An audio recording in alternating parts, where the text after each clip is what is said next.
Afternoon. Good afternoon, everyone. It's with enormous pleasure, and after this morning's absolutely splendid session, with great anticipation, that I open the afternoon session, which is the main course of this wonderful, unique feast of not only congratulating Professor Lorraine Daston, Professor Evelyn Fox-Keller, and Professor Simon Schaffer on winning this fabulous award, but of hosting them here together and enabling us in this session to discuss their work after using the morning session to ask them to muse about where we're at in the discipline of the history of science, where we might be going, where we should be going, what are the great challenges of the day.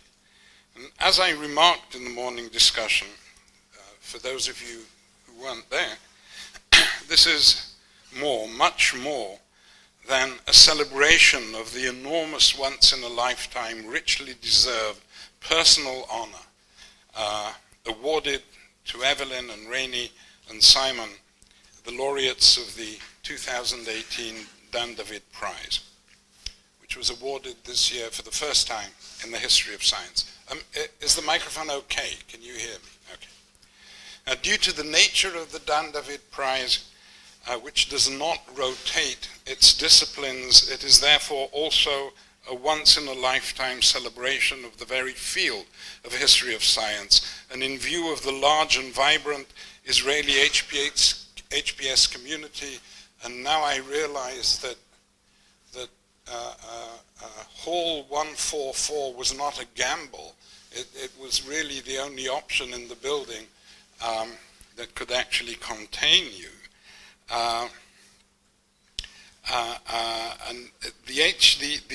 So due to this large and vibrant Israeli HPS community, it is at the very same time a once-in-a-lifetime intimate rejoicing in the achievements of the three of the field's not only most prominent leaders, in the achievements of three close and dear colleagues and friends, a rare and moving event by any count. So congratulations once again to you, dear Evelyn, dear Rainey, and dear Simon, for the just and fabulous recognition you have received for your lifelong formative contributions to our field.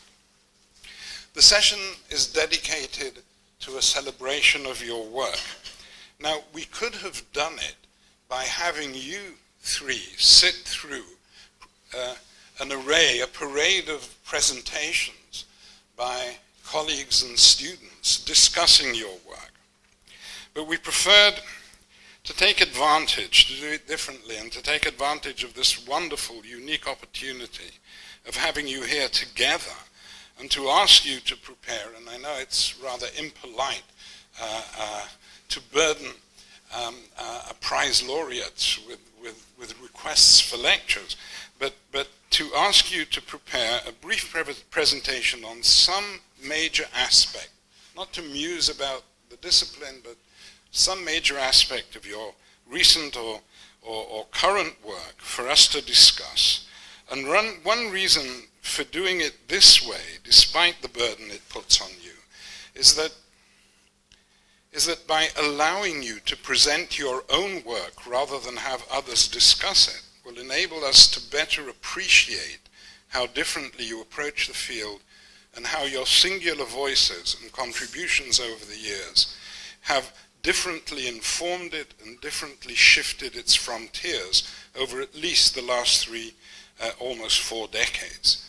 So before turning you over to the chairs of each session, as you've seen the program, we'll have a full hour devoted to each one of the laureates, beginning with a brief introduction by the assigned chair of that session, and then a 25-minute or so lecture by Rainey, then Evelyn, then Simon, after which we'll have the rest of the hour for the discussion of the paper rather than a panel discussion at the end. So before turning you over to your chairs, let me just say a brief word about the way your very different approaches have carved up and transformed the field over the years. Now, in sharp contrast to the way the scientific advisors to the prize displayed their rather positivistic, rather Whiggish vision of the history of science in the lively cinematic depiction of the triumphant march of the natural sciences that was screened at the award ceremony before your prizes were awarded to you. Before calling you up, your work combines, and it's very interesting to say something about this against that backdrop. Your work combines radically to subvert that picture, not by denying any one detail of it, except where it was perhaps mistaken, but by historicizing every aspect of it. It is as if the three of you had conspired, as I said before, to divide the territory three ways, with Rainey Daston taking responsibility for what we might call science's second-order normative vocabulary, Evelyn Fox Keller for science's first-order conceptual vocabulary, and Simon for science practical, set of practices, theoretical, mathematical, and material. With a view to historicizing them as thoroughly as the film supposedly introducing your work at the ceremony was positivistic. Now, the beauty of your work is that, unlike stodgy philosophers like myself, yours was not and is not a theoretical in-principle argument for the essential context dependency of every aspect of science and talking about science you've chosen to study, but is wisely and painstakingly detailed historical analysis. Okay? In Rainey's case, and I mean, one way of putting it philosophically is by using Bernard Williams's and Michael Waltz's and others' distinction between thick and thin concepts. Okay, every culture has the concept of good, of bad, of appropriate, of inappropriate, of revolting. But each and every culture lends meaning to those thin concepts, which are shared by very, very different thick concepts, which give, meaning and significance to the good of each different community. Now, what Rainey's work shows in talking about science, in what Evelyn's work shows talking about the vocabulary of science, and what Simon's work shows talking about practices, is that every single term they touch, rationality, objectivity, this morning knowledge itself, in Rainey's work, the scientific vocabulary, we heard something about gene and genome this morning from Evelyn, and the practices that Simon has worked on, the experimental practices, the mathematical practices, are only seemingly fixed during history. They operate as thin concepts which, according to their time and place, acquire a thickness which is local and contextual and dynamic and changing.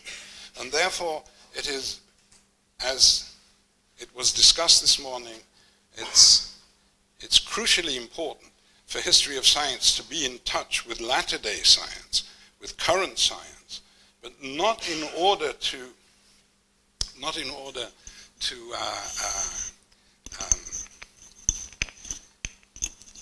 not in order to confirm the correctness or the rightness, but to get a sense of the way those thin concepts now acquire this thick, this thick meaning.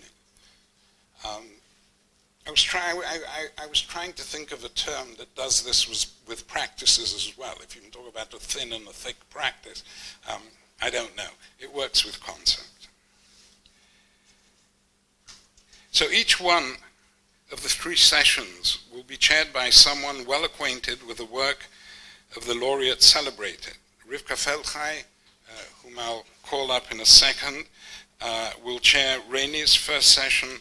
Snait Gissis will chair Evelyn's, and then I will, with great pleasure, chair Simon's at the end. So congratulations once again, and let's get to work. Rivka, Rainey, the platform is yours. Thank you very much.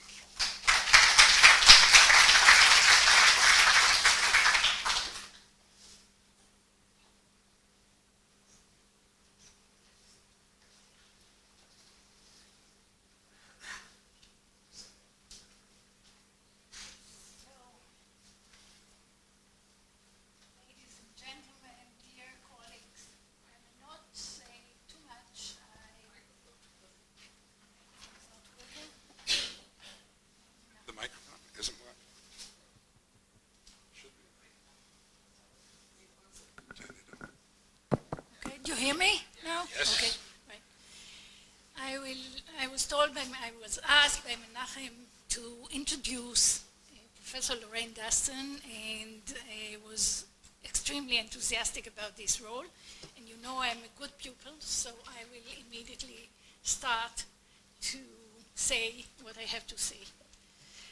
So, brilliant, enormously productive, and effective in promoting an innovative research program, Lorraine Daston has carried with her an emblematic image of a scholar, a humanist, and a friend to us here in Israel, as well as to many other centers of learning in the world. Deep insights combined with a broad historical picture and crystal clear formulations are among the outstanding qualities that characterize her work. I wish, in fact, I had the rhetorical gift necessary to give her a real laudatio, as she deserves, but I shall certainly try. From the beginning of her career in the 1980s, Rainey, if I may, has been relentlessly committed to the core epistemological and moral values of the European Enlightenment. However, unlike many of her generation who tended to view the Enlightenment as a fixed and determined set of ideas, Rainey preferred to treat it as an open-ended project in need of critique, development, and ever-broadening application. Thus, she embarked upon a research program which set itself the goal of historicizing and contextualizing ideas and practices of rationality, seen as the heart of the Enlightenment, not in the abstract, but as rooted in material reality and concrete life world. From a very first book on probability through the thick volume on wonders and the order of nature that sums up attitudes to nature between the 12th and 18th century, and up to the volume on objectivity, Rainey has succeeded in constructing a breathtaking argument cum narrative, which show that whereas the end results of scientific theories and practices may be called universal, they always emerge in local contexts. Thus, they require painstaking historical analysis of the material practices and cultural values in which they are embedded. These books have become models to the new generation of historians of science, not only due to the depth of the research and scholarship they exhibit, but also because of their sharp, lucid, attractive, and inspiring style of writing and presentation. They have been translated to many languages, have reached wide audiences, and accumulated many prizes. They also gained the author membership in the American Academy of Arts and Sciences, Berlin Brandenburgische Akademie, der Wissenschaftler, and the permanent fellowship at the Wissenschaftskolleg in Berlin, and not last and not least, an honorary doctorate from the Hebrew University, and many other honors, prizes, and awards, which I shall not repeat here. Much more important, through her major historical philosophical works, Lorraine Daston has succeeded to reshape the field of history and philosophy of science, transforming it into a great intellectual challenge and a potential focus of relevant moral and political message. As one of the leaders of the Max Planck Institute for History of Science in Berlin, Rainey initiated a series of international and multicultural research groups who collaborated in exploring the historical nature of our categories of thinking about science, about the humanities, and about the relationships between them. In the framework of such collective endeavors, the role of experience, of demonstration, of proof throughout the centuries has been explored in a great variety of cultures. No less astonishing was the questioning of accepted dichotomies between ethics and science, art and science, or science and religion, in a series of volumes dealing with the moral authority of nature, the common language of art and science, knowledge and belief, and so on. A new light on the relationship between natural sciences and the humanities has been thrown through analysis of techniques of description and narration in medicine and natural history in the 15th century, in a project on Historia, explorations in the history of early modern empiricism. The meaning of empiricism has been further developed in a project on the history of scientific observation. Here, the cognitive and conscious theorization of observation has been concretely related to training the senses with or without instruments, presenting scientific results through description, map, graph, and table, and designing spaces for scientific inquiry.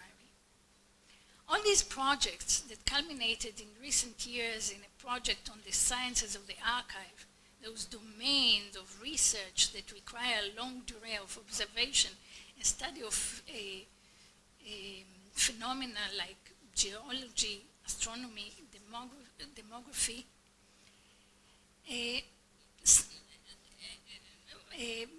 we have been really lucky enough here to hear some of the results of this project 2 years ago when Rainey gave a lecture at the Israeli Academy of Science and the Art.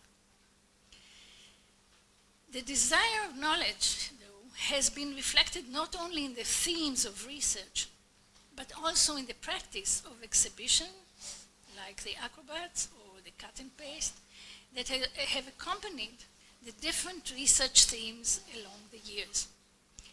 This practice has greatly enhanced the investigation of the function of pictures and images in relation to text. Furthermore, it is also a practice that has reached out to the larger communities of citizens, thus reviving and maintaining the tradition of the humanities as both relevant and Wissenschaft. So there's still a lot to tell about the work of Lorraine Daston, and I could go on and on with it. But this is not feasible. So I shall conclude by saying that anything written by Rainey is interesting, intriguing, stretching the imagination. And whether it concerns an epistemological problem, a survey of the main trends in science studies today, or proposals from new trends in critical inquiry. So congratulations again to Rainey, to Evelyn, to Simon, and being the laureate of this David Prize, which is a small correction to the lack of a Nobel Prize in history. Thanks very much.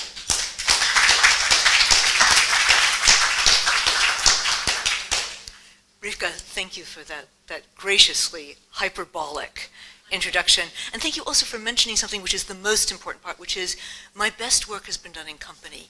My best work has been done with Katie Park on the book on Wonders, with Peter Gallison on the book on objectivity, and all those research groups. I think of Things as Talk, of which Simon was part of.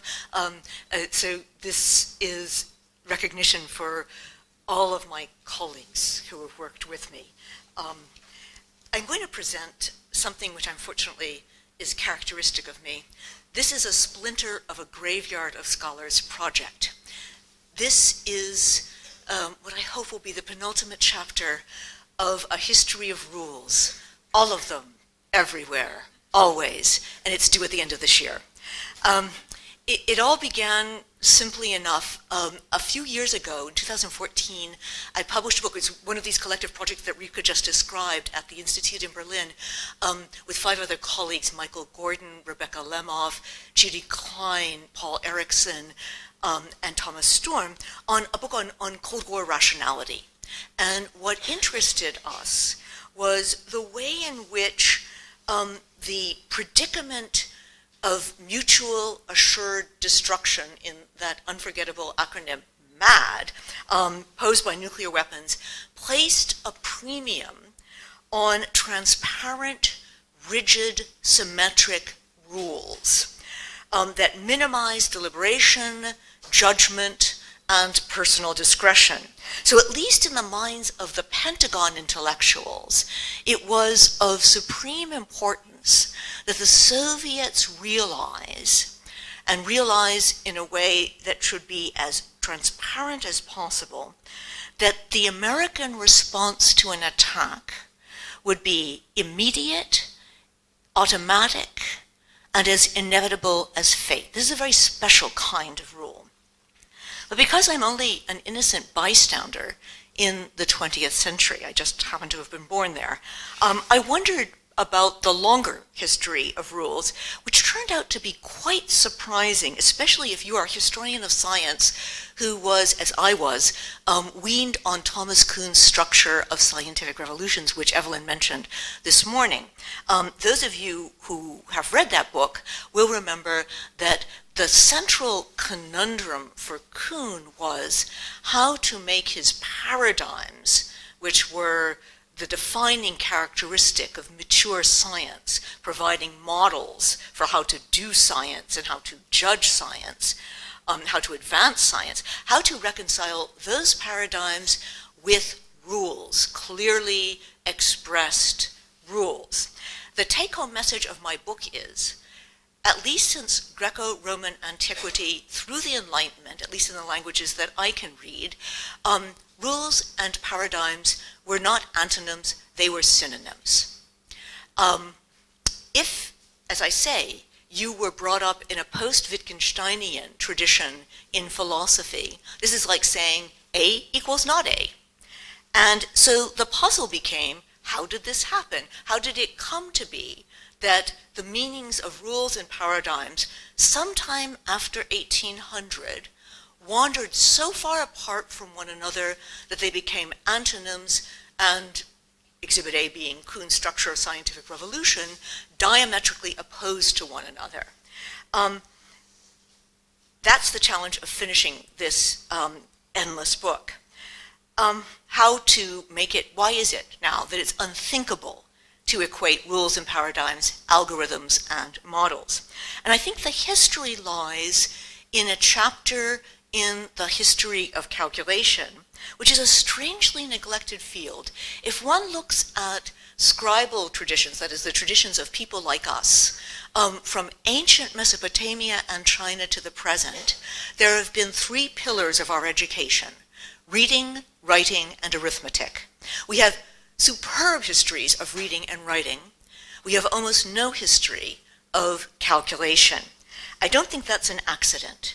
At some point in the latter half of the 19th century and the beginning of the 20th century, calculation ceased to be an intellectual achievement, and I'm hoping that I can illuminate just how and when that happened. So let me start, if I can figure out how this works, let me start with a site of big calculation circa 1920. This is the office of the British Nautical Almanac, circa 1920, where the human computers, who in this case are all male, are calculating the ephemerides that will guide navigators throughout the British Empire. Since 1767, the Nautical Almanac, originally subsumed under the Royal Observatory at Greenwich, had been churning out tables of the position of the sun, the moon, various stars and planets, the times of nautical twilight, and other numbers that would allow mariners to determine their position at sea. Every year, millions of numbers were crunched by hand. Tens of thousands of values were looked up in tables. So you see those big books in the far corner, those are all the tables that they're constantly looking up values in. And scores of numerical tables, every printer's nightmare, were proofread until eyes cross and heads nodded. Looking at the salary records of the Nautical Almanac, you see that the people who were paid the most were the proofreaders, with good reason.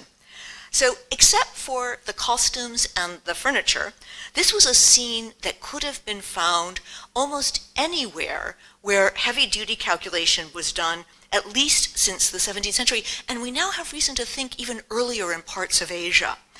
First in astronomical observatories, and then in royal administrations. Later in the offices of almanacs like this one, government census bureaus, railways, and insurance companies. Already in the early 17th century, Johannes Kepler is whining at considerable length about the folio volumes that he had to fill with his own calculations of the orbit of Mars. The first royal astronomer in Great Britain, John Flamsteed, complained that the labor of reducing astronomical observations was labor harder than thrashing. From Pascal to Babbage and beyond, inventors of calculating machines promised calculators, now quoting Pascal, to relieve you of the labor that has so often fatigued your mind. But as Matthew Jones has brilliantly shown in his recent book, Reckoning with Matter, these machines rarely fulfilled the promises of their makers, who grossly underestimated the craft skill and the precision machining required to convert a drawing into a reliably functioning calculator. And the tip-off was that until really about 1850 or so, almost all of these calculating machines came with the instructions, you ought to check the results by hand, just to make sure. Far more useful for lengthy, complex calculations were the logarithms that were invented by the Scottish mathematician John Napier in 1614. We know from Kepler that he was jubilant when the first copy of Napier's logarithms reached him. It went through at least 7 editions until 1899, and it inspired the computation of many numerical tables, including by Charles Babbage. Such logarithm tables would have been in almost constant use by human computers at observatories and almanac offices throughout the 19th century. And that means that each consultation involved multiple consultations of tables, sometimes as many as 14 per calculation. It's not until the 1870s that reliable calculators like this one, the Thomas arithmometer, which is invented in the 1820s by a French businessman, not really manufactured until the 1850s and not in widespread use until the 1870s. It's not until the 1870s that such calculating machines can be depended upon. And then, I must say, perhaps not entirely, it's not until 1900 that they come into widespread use in government and business offices, although there are a whole lot of complaints about how often they broke down. There's a great photo at the London Science Museum which shows the workshop at the Prudential Insurance Company, which was a heavy-duty calculating center, that was devoted entirely to repairing Thomas arithmometers. It was kept in constant supply of broken down machines. But a comprehensive 1933 French survey of calculating machines admitted that for scientific purposes, I'm now quoting from that survey, mental calculation aided by writing and numerical tables still predominated. This is more or less exactly the moment when the British Nautical Almanac began to introduce calculating machines into its operations. The integration of human and mechanical calculators posed a triple challenge to what I'm going to call algorithmic intelligence. First, and most obviously, the machines rarely calculated the way in which humans did, and sometimes they didn't even calculate the way you might have thought calculation ought to be done in terms of mathematical theory. So I'll just give you one example. This is a Séguin, French machine, the Séguin calculating machine. And so the way in which mechanical calculators, starting with Leibniz and Pascal in the 17th century, had done multiplication was the way you and I would probably do it, which is by reiterated addition. So lots and lots of addition done lots and lots of times. No, this one, for reasons peculiar to its kind of player piano mechanism, does it by considering all the numbers to be multiplied as polynomials of the powers of 10. This is not intuitive. Okay, so that's the first problem. The computations of the algorithms are not dictated by mental arithmetic, they're dictated by the gear work of the machines themselves. The second challenge is to mesh the mental, mechanical, and manual aspects of calculation, which requires the supervisors to invent new procedural algorithms that divide a problem, like, say, calculating a lunar transit, into small, explicit steps. So this is algorithm in its broader meaning, not just the operations of arithmetic, but any well-specified procedure with a definite input and a definite output, which would embrace not only the algorithms of computer programs, but also cookbook recipes and assembling your IKEA couch. So that's the second challenge. And here's the point at which algorithmic intelligence, big calculation, meshes with the division of labor. This is not simply my fantasy. This picture, which comes from the article on the fabrication of pins in the great 18th century encyclopedia of Diderot and d'Alembert, was the inspiration both for Adam Smith's chapter on the division of labor in pin making in The Wealth of Nations, and also for one of the first great big calculation projects to use algorithmic intelligence. And third, the interactions between humans and machines demanded new efforts of Herculean attention on the part of the human operators, who, far from being liberated from the kind of tedium that Kepler and Flamsteed and many others had complained about, were mentally taxed as never before. And it's not, I think, coincidental that by the mid-20th century the personnel is no longer male but female. I'm going to focus in this talk on the first and second challenges that these calculating machines pose to algorithmic intelligence. So a lot in its early years, the Nautical Almanac was centered on the Greenwich Observatory, and this room, unfortunately no longer filled with desks and schoolboy calculators, would have been a fairly quiet place. All you would have heard was the scratching of quill pens and the ruffling of pages as schoolboy computers, many of them as young as 14 or 15, would have looked up numbers in tables and entered them into the pre-printed forms or precept supplied by the astronomer royal.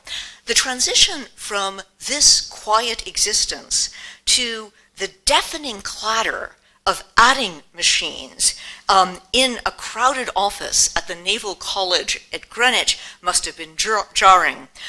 In an urgent plea to the Admiralty, which was in charge of this operation, for larger quarters in 1930, Superintendent of the British Nautical Almanac, Leslie Comrie, described the scene. We have a large Burroughs adding machine, this thing, in continual use, which is so noisy that no degree of concentration is possible in the room where it is working. It is essential, for the sake of the other workers, that the machine should have a room all to itself. And why was the office so crowded? Because using the machines dictated that work that was previously sent out to so-called outside workers, these were either retired calculators or clergymen and teachers who were seeking to pad their modest incomes. So that work was now going to be taken over by inside workers who, as Comrie put it, were ordinary junior market labor with calculating machines, rather than the old-time highly paid computers who knew nothing but logarithms and who worked in their own houses. Now, such lower paid workers need closer supervision, and besides, these expensive machines can't be allowed to leave the office. And who were these cheap workers who operated the new machines under the gimlet eye of their supervisor? They're no longer schoolboys. They're half a dozen unmarried women, because the British Civil Service prohibited hiring married women, who had passed a competitive examination in English general knowledge and mathematics. So the Nautical office went from looking something like this, the photo that I started with, to something like this. This, unfortunately, is not the Nautical Almanac, but I think it's a pretty good approximation of, by 1930, what the Nautical Almanac office looked like. And this is emblematic of a transition in many clerical situations in not only scientific contexts, but also industrial contexts. Paradoxically, the machines that were introduced with the intention of cutting costs, saving labor, speeding up production, and above all, alleviating mental effort, had at least the initial effect of hiring more workers, spending more money, disrupting production, and increasing mental effort, especially for the supervisors charged with reorganizing how the calculations were going to be done in order to integrate the human and mechanical calculators into a smooth, efficient, and error-free sequence. So let me just take one example. This is a Hollerith machine. So the Hollerith machines were invented in the 1880s to deal with the problems of the 1890 American census. And what it does is it uses punch cards which have a maximum of 45 columns, and it can be used to tabulate data really fast. Somebody still has to code the data, that is, somebody has to punch the cards, but it is much faster once that's been done. Here you see the Milk Marketing Board of the United Kingdom with Hollerith machines introduced by 1984. Note, once again, the personnel is entirely female. Anyhow, so Comrie, who is the gadget-obsessed superintendent of the Nautical Almanac, is trying to persuade his bosses at the Admiralty that they need to rent one of these very pricey machines. Okay, so how much is this going to cost?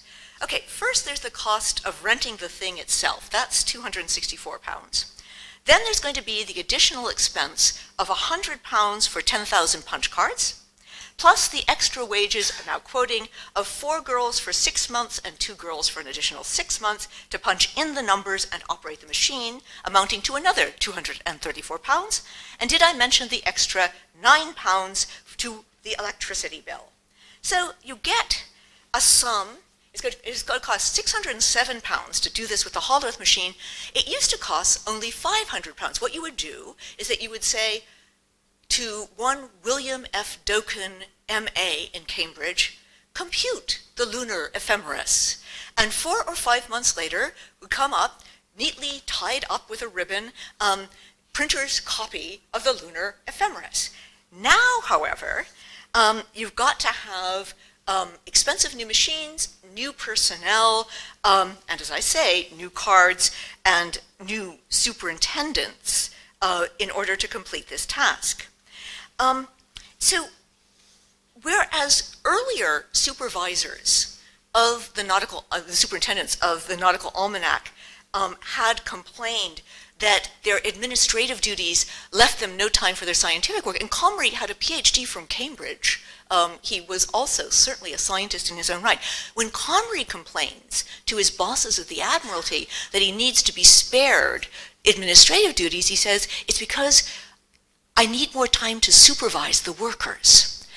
He said that it was going to take for certain calculations, the transfer from the old system, which was just to give it, there were two brothers in working for the Nautical Almanac, the Dawkins brothers, who I'm sure were on the autism spectrum.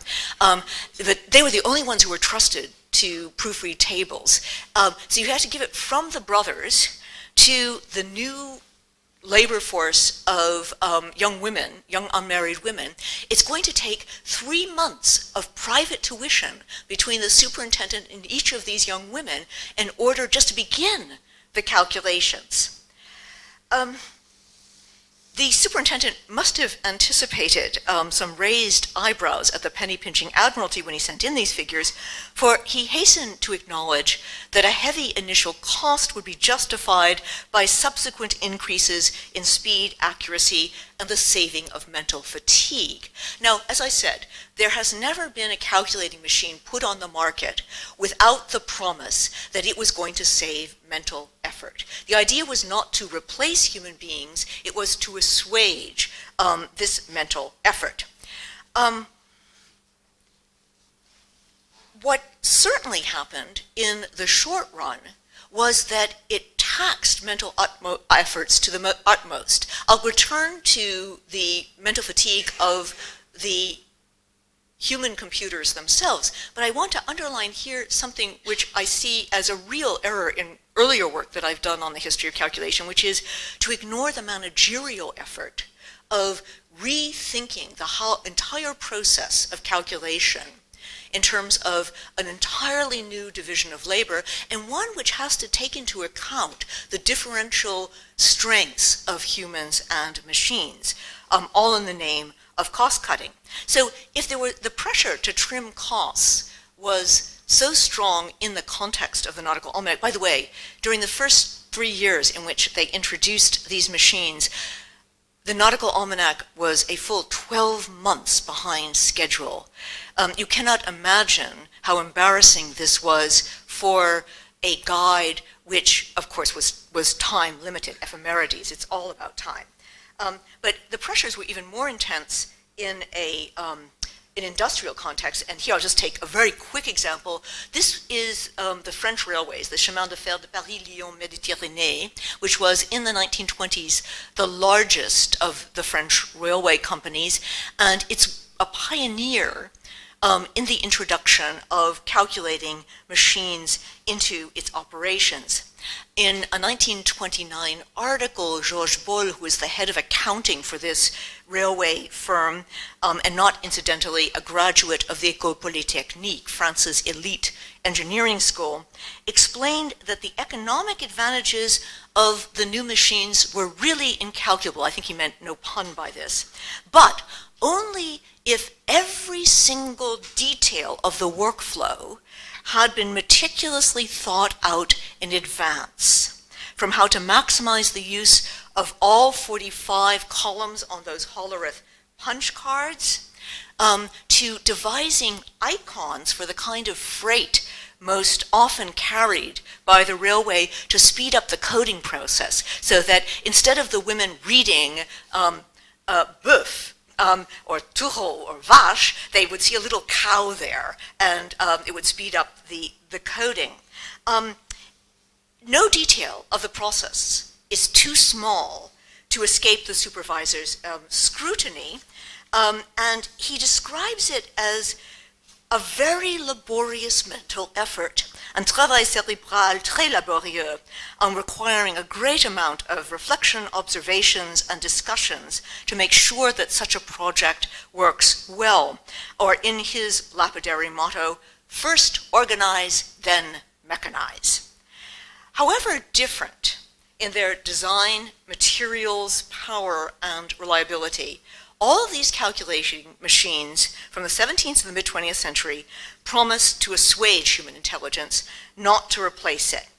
The inference that was drawn from the capacity of machines to calculate was not that machines were intelligent, but rather that calculation was mechanical in the sense of being mindless. And this went for even calculations that were not done with any machines more complicated than a quill pen and paper.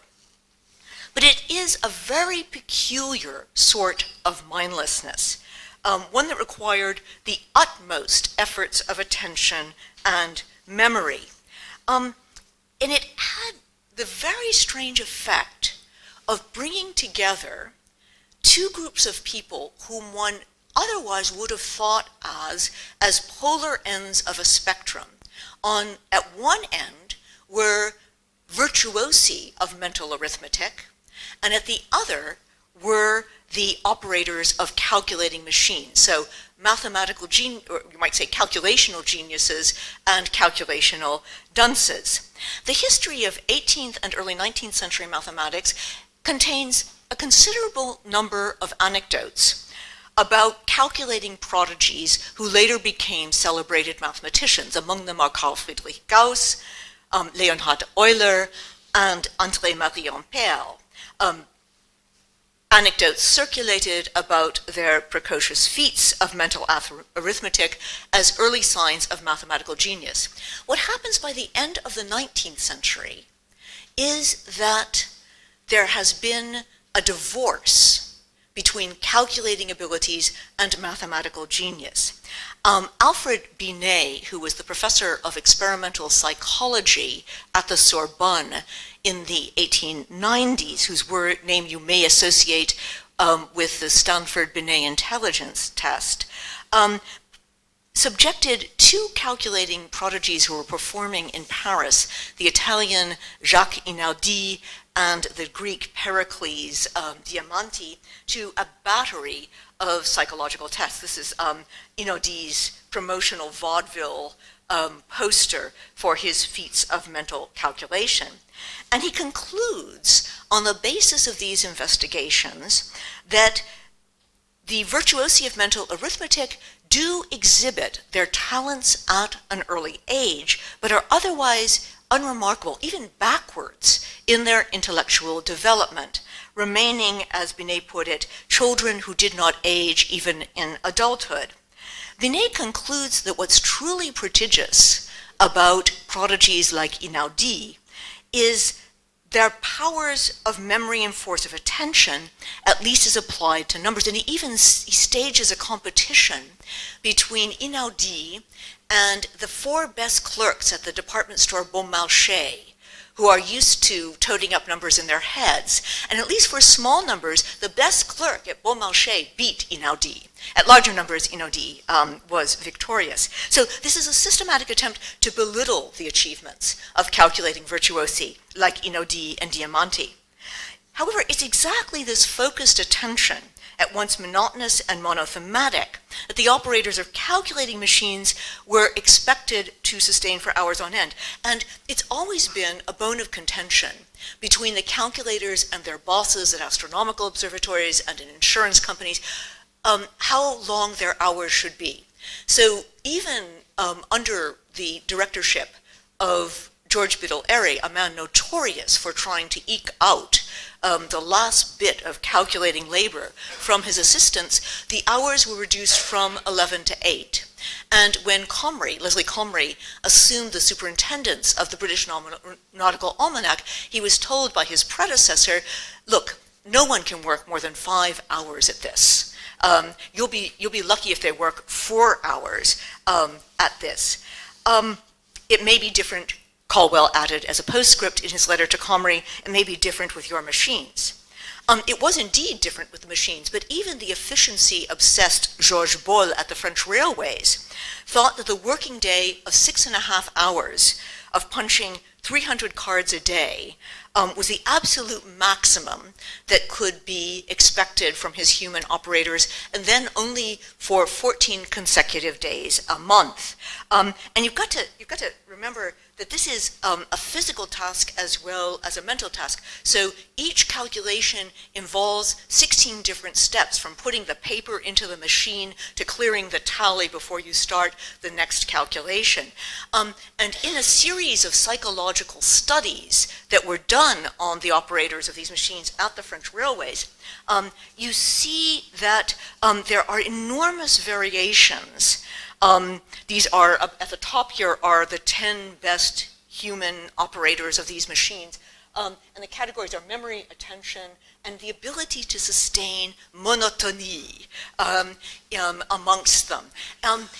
One has to realize how important sustaining attention for tedious tasks was in the psychology of the late 19th century, both as an intellectual achievement and as a moral achievement in the psychology of Wilhelm Wundt, Theodore Ribot, and William James. Ribot says, it's really the only thing that separates civilized people from savages is their ability to concentrate on really tedious tasks. So doing mental calculations became the test through the 1930s in psychology labs all over the world to test not only powers of memory and attention, but also moral character. How long could you stand it, was the nature of the test. This shift in the identity of the calculators and the material nature of the calculation also had echoes for mathematics. At one time, mathematical foundations had been, this was at least Frege's initial program, were thought to have been securable by grounding them in the algorithms of arithmetic as the most transparent part of mathematics. And there's a long history to this, from Leibniz's plan, typically brilliant, typically wacky, of a characteristica universalis, in which you translate all concepts into numbers and then calculate with them in order to pacify arguments, to Condorcet's plan for the universal education of French citizens. The curriculum of the École Centrale is supposed to be founded on arithmetic because Condorcet thinks that by having future French citizens internalize, not memorize, internalize the truths of arithmetic, they will be protected against the lies of priests and demagogues. But by the beginning decades of the 20th century, the fact that arithmetic calculations had been turned over, at least in part to machines, meant that algorithms, the algorithms of arithmetic, once considered to be the most transparent part of mathematics, had become amongst the most opaque. The impact of big calculation executed by sequences of humans and machines was to cloud over the transparency of algorithms to human intelligence. Even stranger was the change wrought by the interaction of human and mechanical calculators to the mindful direction of voluntary attention. Calculating machines, even reliable ones, did not banish mindfulness and monotonous attention from big calculation. They simply displaced these mental exertions to other tasks and other people. Yet in doing so, they created an entirely new form of human intelligence that was at once intensely mindful in the direction of attention, but also blankly mindless in the Wittgensteinian sense of being unsurveyable, unübersichtlich, to the understanding. This oxymoronic state of intense mental attention without understanding has become all too familiar to all of us who have ever tried to fill out a form online. It's the way we think now. Thanks a lot for your attention.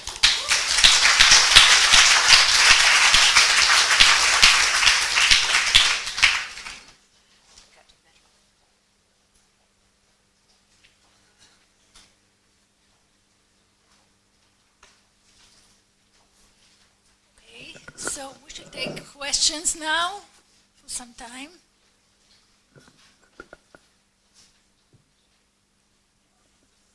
Yes, please.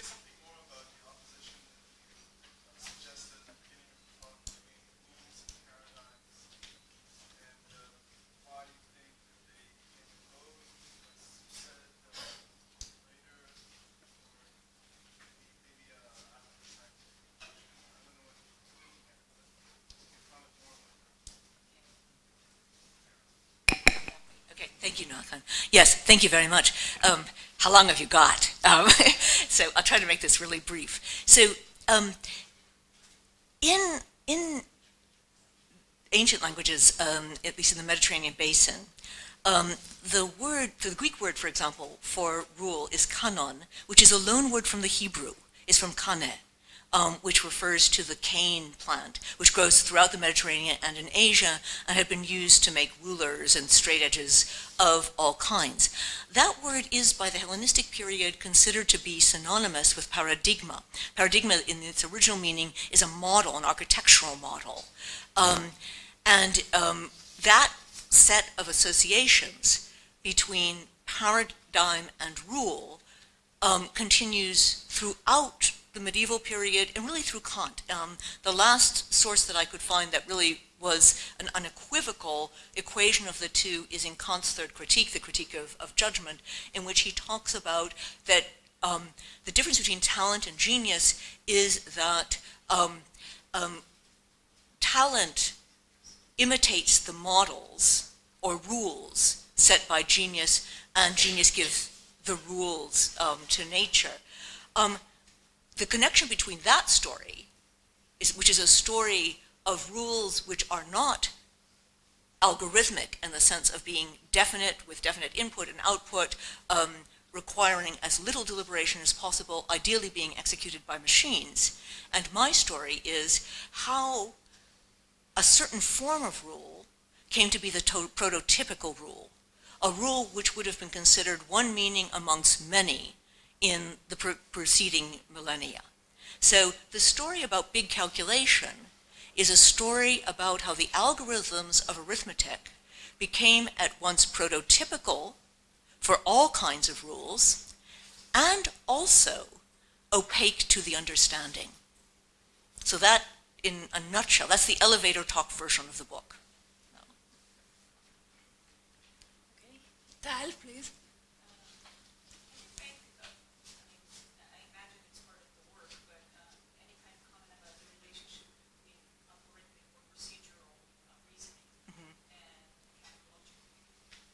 Right. So you're right to detect a resemblance. And mechanical objectivity, for those of you who don't know the term, is the idea that the best way to exclude epistemologically dangerous influences on science is to exclude subjectivity altogether by mechanizing processes. It can take many forms. It can take the form of using a statistical analysis rather than an eyeballing analysis of your data, in which case you have the problem of what to do with outliers. It can also take the form of mechanical techniques of making images, such as photography. It's very close to this form of algorithmic rationality because it is procedural, and it's rigidly procedural.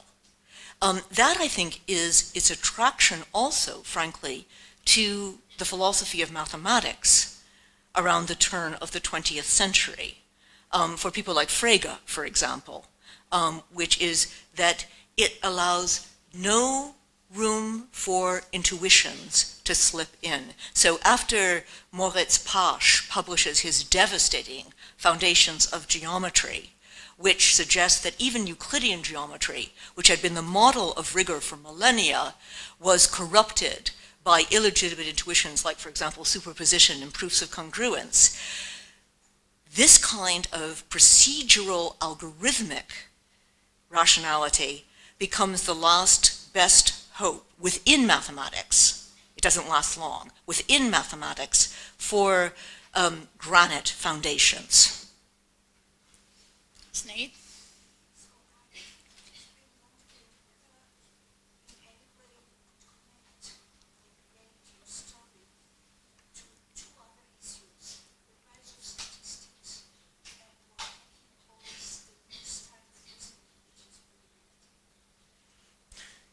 Gosh, this feels like this is your life. So the question is whether I can relate this story to the rise of statistics and what Hacking calls a new style of reasoning, namely that of probability. it certainly is related, there's no question, to statistics. Without statistics, there'd be no numbers for these guys to crunch. As I said, the Hollerith machine is invented in order to crunch what Ian Hacking has called the avalanche of numbers produced by government censuses. And that in turn is the result of the democratic revolutions, starting with the American Revolution of 1775-76, which apportion representation on the basis of population, forcing governments, which had already been calculation heavy, to deal with enormous amounts of numbers that they never would have had to have dealt with before. So the statistical connection is clear. Without the statistics, especially when we move from the domain of astronomy, there is no big calculation. The connection to probability is more problematic, frankly, because these calculating machines force a re-examination of error. And one of the most important areas of probabilistic thinking in the late 18th and the early 19th century was a theory, a mathematical theory of error, first applied to astronomical calculations, and later generalized to a plethora of other domains. And the hope that's held out by the calculating machines is that they're going to eliminate error altogether. So the observatories had been living with error for centuries. So in the old regime, in every sense of the old regime, say in the 18th century, the Royal Observatory at Greenwich, under Maskelyne, for example, would have farmed out these calculations to someone called a computer, an anti-computer, and a comparer, which was an attempt to detect and correct errors. So two people were doing the calculations, and then somebody else was comparing their results. With the calculating machines, all those safeguards at first fall away. And the longer and more complex the workflow is, the harder it is to localize where the errors might emerge. So all of the fruits of probabilistic thinking are at first lost in the 1920s and 1930s. Yep. Thank you for this very interesting talk. And I think that from the point of view of the internal development of mathematics, this separation that you mentioned, this view of arithmetic or calculation, something that is opaque and it's a hurdle to better understanding, comes not from debates about philosophy or anything like that, but rather from the hardcore, purest mathematical branch, which is number theory. And this has to do with the work of Dedekind and Hilbert, and later on, eventually Bourbaki, who very explicitly say that their aim, or the aim of their research in number theory, is to leave aside any possible calculation, because these calculations only bring obscurity to mathematics. We need, they say, on the footsteps of Riemann, they say, even though Riemann was not so extreme in that sense, we need to leave aside every calculation and get to everything only, this is what they say, by ideas. By ideas means not by calculation. So this is a very important trait within pure mathematics. I agree, but Leo, I wonder whether or not, so I'm trying to think, what would Gauss say confronted with this view? Gauss, a man who loved to do calculations, when he went to a really bad faculty meeting, he covered sheets of paper with calculations, that in a sense, why, for example, would Dedekind oppose calculations to ideas? That is a thought extremely foreign to 18th century mathematicians like Euler or Condorcet, or even Laplace, who was not a great man for calculation. So it seems to me that your story and my story are parts of the same story, which is the devaluation of calculation. Exactly. I agree completely with you. I'm just saying, Gauss is a turning point because he had both aspects. And a person like Huber went on his footsteps, like calculating, and a person like Dedekind, who was kind of student of him, focused on the part of Gauss ideas that say I completed it. These are complementary sites. No, yeah. Yeah. No, it's really all part of this. All part of the story about why no mathematician today will own up to being good at mental arithmetic. Last two questions, Menachem, and after you. Just following in Leo's footsteps, first of all, I think there's a mathematical context that can be pushed back about 60 years. Because, Simon Schaffer's Babbage, inspired by the automatic machine, and father of the idea of the great calculating machine, is also the first great fully fledged, totally dedicated promoter of the formalistic notion of mathematics, emptied of all meaning. His philosophy of analysis is really the first formalist approach. Now, the only person I can think of who wrote a full-fledged, book-length, natural history of arithmetic is George Peacock, right? Right, of the Cambridge Analytic Society. And he's doing this in confrontation, in intense argument with Babbage, and in the end he gives in. So this happens in the late 1820s already, and your story seems to be couched in that great divide, and Peacock surrendered to Yeah, I mean, I should turn this over to Simon at this point, who knows much more about this than I, but my sense is that Babbage is also part of the story of big calculation. So he's part, in 1819, of the British delegation to Paris to try to see whether or not they can publish the Prony logarithm tables that were calculated as a vanity project of the French Revolution to calculate logarithms in base 10. And my reading of Babbage, and I defer to those who know far more about this than I, my reading of Babbage is that he's at least as inspired by what Prony accomplished, by what Babbage believed to be his manufacturing methods in calculating those tables with exactly the kind of managerial approach that I described, as he is by the discussions of the Cambridge Analytical Society. So again, I think what's interesting is the confluence of these streams and the possibility perhaps now, inspired by your question and Leah's question, of a very different history of mathematics, which includes calculation not as the despised cast-off of a more primitive era in mathematics, but as an activity which became déclassée, which is no longer a part of number theory or of serious mathematics. Last questions, please. Yes.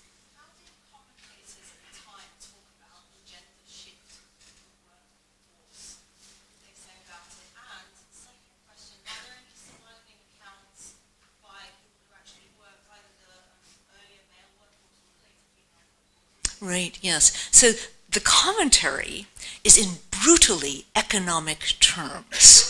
When Canary is justifying hiring these women, there are a lot of problems with hiring these women, by the way. Not only resistance of, the autistic Dawkins brothers, but also the fact that, how to put this delicately, the plumbing. There are no ladies' rooms, which means that these women have to troop across, I don't know how many buildings, which means they lose time in their work time. The other thing that's really annoying as far as Canary is concerned is they get married. Worse, they get married to people in the office. And that means the moment they get married, the Admiralty, which has all the suspicions about women on ship and all of that, say, they can't work another minute. So those months and months of private tuition that went into preparing Miss Booth or Miss Stocks for her job are now down the drain.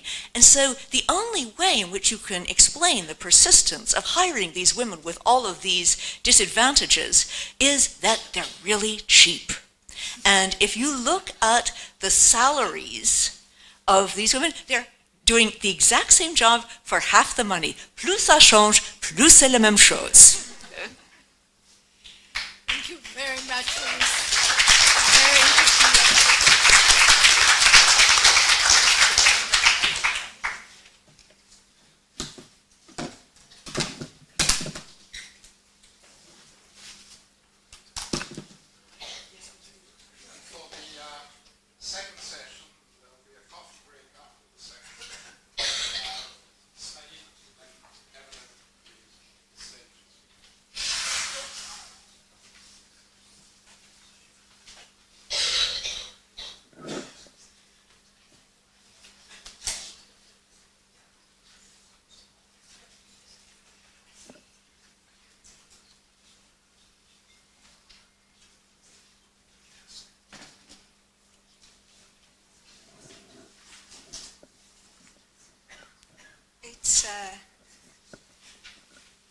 great honor and a great pleasure to introduce Evelyn Fox Keller under these circumstances.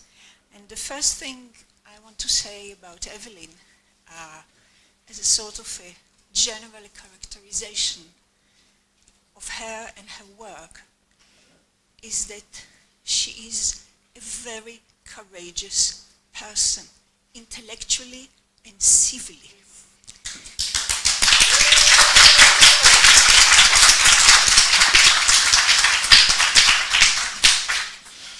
And this, I think, this is a most prominent feature of everything she has been doing since she started her work, both when she was studying physics and struggling with male derogatory attitude towards women in physics, which she wrote about, and then later on as a biologist, as a practicing biologist, and later on doing her work in a very special combination of history and philosophy of science, as well as her work on gender and science. And so I want to say just a very few things on these last two matters. I'll start with gender and science. I think that what is really special about Evelyn's work at the time was not only that she pointed to how conceptions of gender form and shape scientific work, but she actually offered theoretical construction of how and why this happens and how you could look upon this historically. And I think in that her work was very pioneering. And in some sense, I would say that that theory, whether you accept the psychoanalytic assumptions or you don't accept them, that theory gave a certain power to the analysis which just description of situation wouldn't have done. And therefore, it was in that sense subversive of the usual descriptions, both of gender gap and of how gender gap affects science. When you look upon her work in this very special combination of history and philosophy of biology, and I would start with something which is sort of a side issue, but is interesting. In '98, she and Lisa Lloyd together published a book about key terms. And though it was '98, if you open the book now and you look at it, you would still find it extremely useful. And in a field which changes so very much, like the life sciences, this is extraordinary. And I think it tells you something about the work that both of them have been doing there, which means that they have been looking not at the conventions and the positivist assumptions of practicing biologists, but at what are the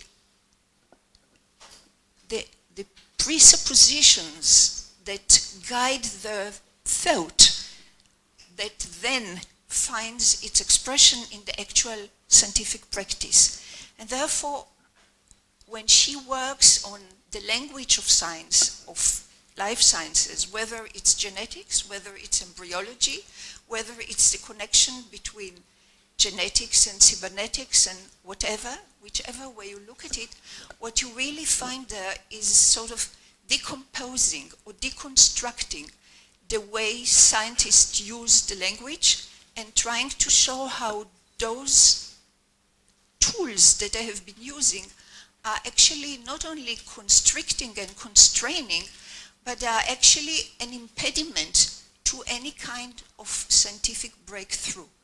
And I think in that sense, her work, whether it's on models and metaphors, whether it's on rhetoric, whether it's like in this very small but very powerful book on the, is there a gap between nature and nurture, the mirrors of Space.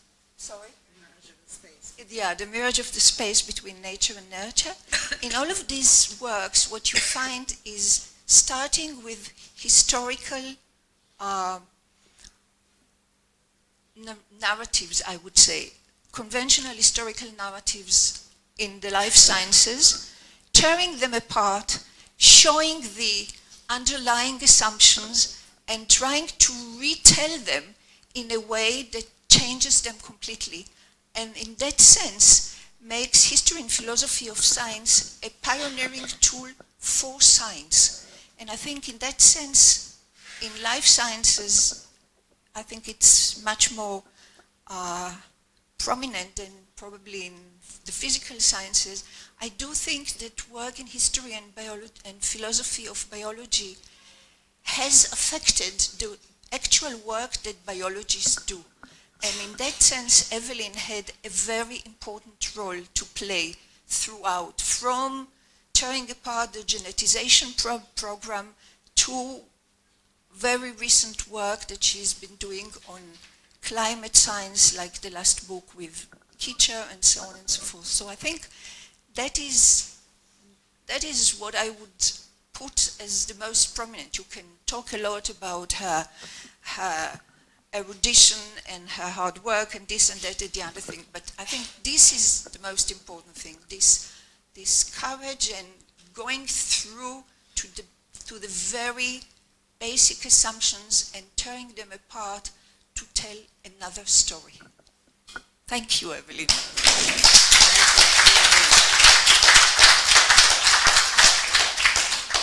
So now, where's the... It's on.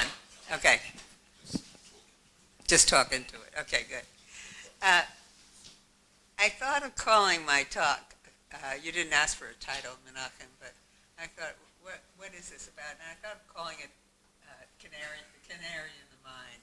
That's me, the Canary in the Mind, for reasons that I hope will become clear as I go. Those of you who know a bit about my history might, and not unreasonably, conclude that my remarks this morning should be taken as special pleading. Okay? Okay. Maybe they are. And why not? After all, this is a pretty special occasion.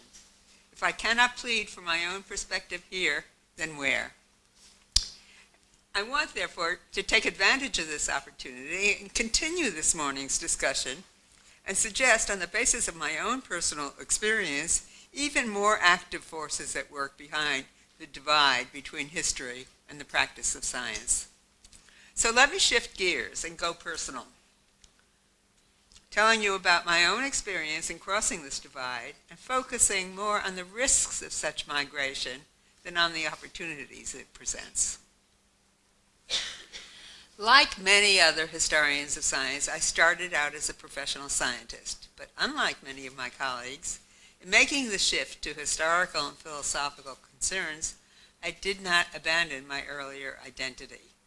A fact clearly exposed by my automatic and surely indefensible use of the term science to refer to natural science. Yes, I was trained as a theoretical physicist, with a brief excursion into molecular biology and something of a career in mathematical biology. In other words, even as a scientist, I displayed a notable disrespect for disciplinary boundaries. But as long as I remained a practicing scientist, such disciplinary wandering seemed not to pose a problem. Difficulties arose only later, when I left mathematical biology and crossed the border, separating the natural sciences from the humanities and the social sciences. This border was unlike the disciplinary boundaries I had earlier wandered across. It was more like an iron curtain, separating east from west with armed guards. It is a story of how I came to cross this border, and also of how I sought to make that crossing while still refusing to abandon my earlier identity. The story of how I ended up here today, thanks to the Dan David Foundation, as an acknowledged historian of science who has spent a lifetime trying to straddle the border between the two. This is the story I want to talk about today. Inevitably, it is both personal and professional. A story that will surely say a lot about me, about how I came to think about issues like the place of gender and language in the natural sciences. But my hope is that it may also shed some light on the disciplinary relations, on the larger question of the disciplinary relations between the history and the practice of science. I began my migration in the early 1970s, and I should say right up front that leaving mathematical biology was not a career move, but a personal one. At the time, I had just published a series of papers with the applied mathematician Lee Siegel, shortly before his move to Israel, and many of you will know his name. And I was nearing what, in hindsight, sure looks like the pinnacle of my career as a mathematical biologist. I was also a wife and mother who had followed her husband on his sabbatical to California, staying home to take care of 2 small children. My work with Lee was just beginning to gain attention, and Lee was gallivanting around the country giving talks. Not having reliable child care, I chose not to go with him. And then a funny thing happened. As the year wore on, my work started to turn into a plate of cold rice. I simply lost interest. Moreover, I began to realize I wasn't alone in this experience. Virtually every other woman scientist mother I knew was having similar feelings. What was this about, I wondered. And like a good scholar, I went to the library to search for data about women dropping out of science. The data confirmed my suspicion. Something was definitely going on that was giving rise to a disturbingly high attrition rate among women in science. Now here's the really funny part about the story. It wasn't until years later that it occurred to me that there might possibly be a connection between my progressive loss of interest and the fact that Lee, through absolutely no fault of his own, was getting all the kudos for our work. For a while, I thought the problem might have something to do with women themselves. I even wrote to Erik Erikson to ask about his theories of inner space. Eventually, however, I came to the view that the cultural representation of science as male and of nature as female was more to the point. We lived in a time and a culture in which belief in the masculinity of science was deeply embedded and omnipresent. Small wonder that women were having a hard time making their way in the field. And so I asked, where did such a belief come from? What effects has it had historically, and what effects was it continuing to have?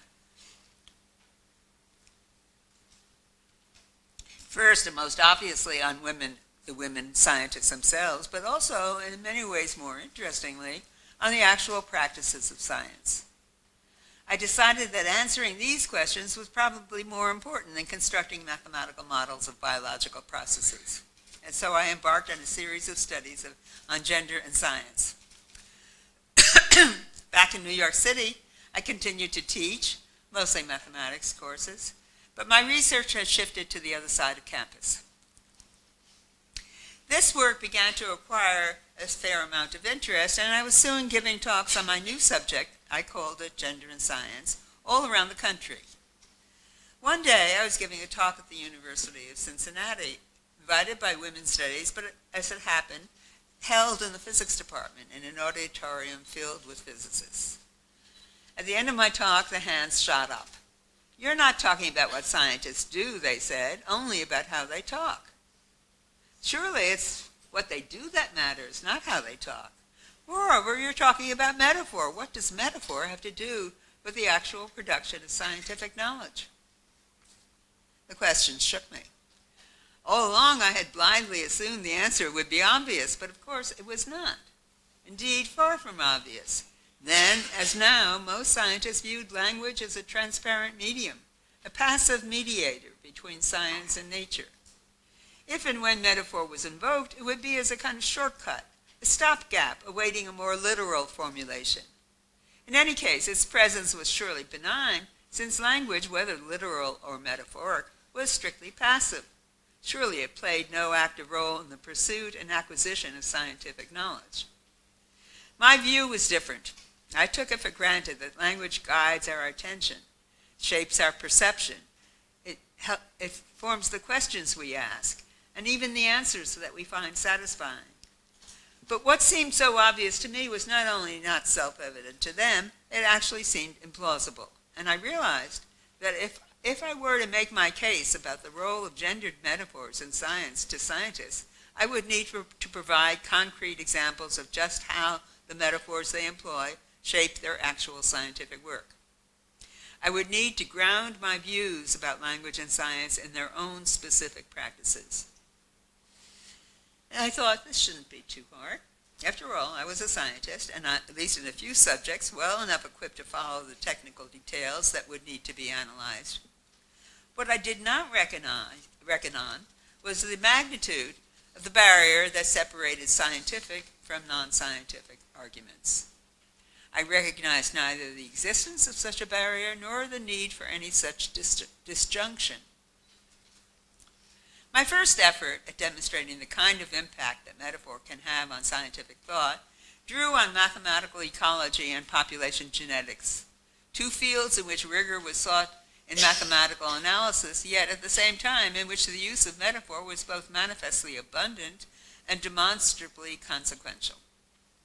My focus in ecology was on the widespread emphasis in the field, especially at that time, on competition as one of, or if not the prime motors of ecological dynamics. Indeed, the multiple meanings of the very term competition, from all-out war to simply consuming more or out-reproducing, suggested this as a promising place to start. And sure enough, it proved not very difficult to identify flaws in a number of standard arguments that stemmed from slippage between one meaning and another. My second example focused on problems of calculating birth rates that arose from treating reproduction as if it were an asexual, that is, an individual process, as in, for example, I have a son. Consider, for example, the task of calculating the birth rate of an organism of a particular genotype, a standard problem in both population genetics and ecology. Are we to understand this birth rate as the total number of offspring of an organism of that genotype, or as the total number of offspring born with the genotype in question, whatever its parentage? In fact, one interpretation is conventional in population genetics, and the other in ecology. I'm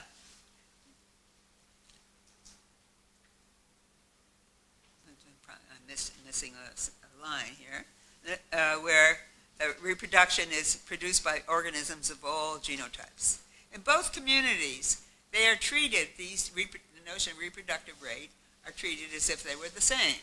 But for sexually reproducing organisms, they are not. The result is an actual contradiction, which conventionally is hidden by a fudge factor in order to allow the two communities to share results. Scientists abhor contradictions, and I naively thought I was home free. Surely, if I could demonstrate a real contradiction resulting from linguistic imprecision, working scientists would have to pay attention. So, when I was invited by former colleagues from mathematical biology to give a seminar on gender and science in their colloquium series, I happily agreed. But I suggested giving two lectures, one general and the other specific to their own work in mathematical ecology and population genetics. My plan was to focus the second talk on my efforts to demonstrate how their language might shape the technical work in which they themselves were engaged. They agreed. The general talk went just fine. They were good liberals, they were friendly, they were sympathetic. They were happy to talk about gender bias and about the obstacles facing women in science. But the second talk, in which I tried to show how the consequences of conventional gender metaphors in their own actual work, that raised immediate and intense hackles. Apparently, in straying beyond the boundaries of their field, once mine as well, I had abrogated my license to say anything at all about the technical issues that could arise. Finally, the organizer of the seminar, a very distinguished scientist and the friend and former colleague who had initially invited me, got up on the verge of apoplexy and shouted, Okay, so we leave sex out of evolution. So what? We leave out all sorts of things. We leave out freckles. Really, likening the role of sex in evolution to that of freckles is pretty funny.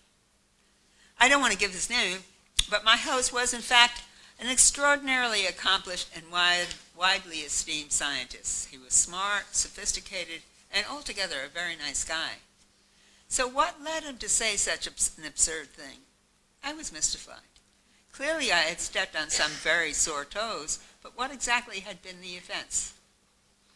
They did not challenge the logic of my reasoning, but rather seemed offended by the very fact that I was venturing to make such arguments, however good they might be. It seemed I had abrogated this right to criticize their work by straying out of the field. Probably it was my naivete that explains how stunned I was. But also I found myself with a big problem. How was I to make my case about the force of language in scientific work if my non-science readers could not follow the technical arguments, and my science readers simply rejected my analysis out of hand? Far more than a dilemma, this felt like an impasse. It certainly brought to the fore how persistently and how stubbornly that divide insinuated itself, and how naive the illusion that I could just blithely override it. It also left me not knowing quite what to do. After all, my strength was my ability to talk to both audiences and make at least enough of the science intelligible to lay audiences. And I was committed to doing so to the extent of my ability. For the next few years, I shied away from efforts to engage scientists in their own terms, and, though reluctantly, focused my work on audiences in the humanities and social sciences.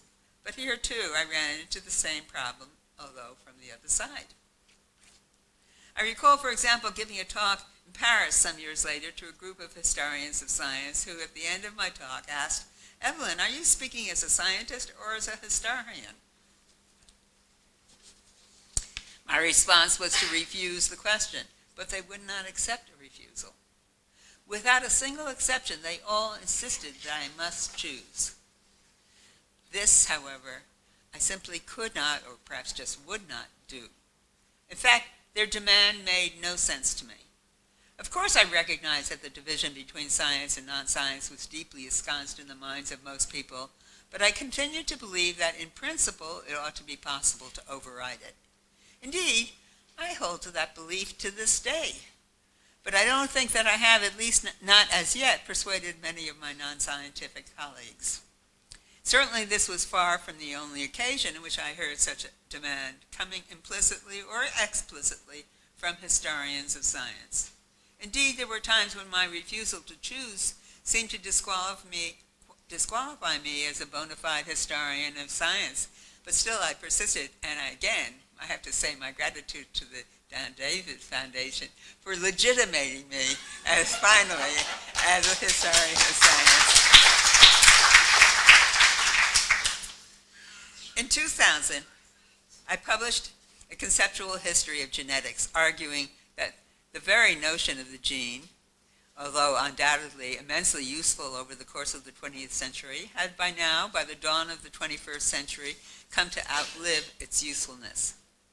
More specifically, I identified a number of properties that had tacitly, but as it turned out mistakenly, been attributed to the units of inheritance that early geneticists had hypothesized and designated genes. I called the book The Century of the Gene, and thought, indeed, I still think, it was pretty good. I might even say it was prophetic. It appeared just after the first draft of the sequence of the human genome was announced, at a time when confidence in the power of that information to provide all the answers we sought was just beginning to decline, and when the promotion of new approaches, most notably the development of a new systems biology, was beginning to attract attention. Here was a book that I thought, finally, that scientists, geneticists in particular, would really like. It had no politics, had no feminist ranting, only straightforward scientific reasoning.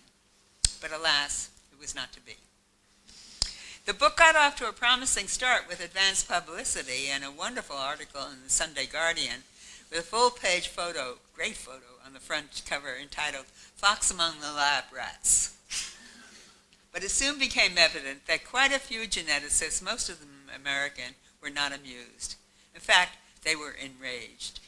In a review published in Nature in time to coincide with the book's release, the population geneticist Jerry Coyne accused me of waging a jihad against the gene. And to make sure to reach my non-scientific potential audience, Coyne's partner, Anne McGurran, published a look-alike review in the New York Times Book Review section under the title, "Backseat Drivers." This was a pretty extreme response, and I should tell you that there were other people who had some very nice things to say about the book. But in the heartland of genetics, the alarm had been sounded.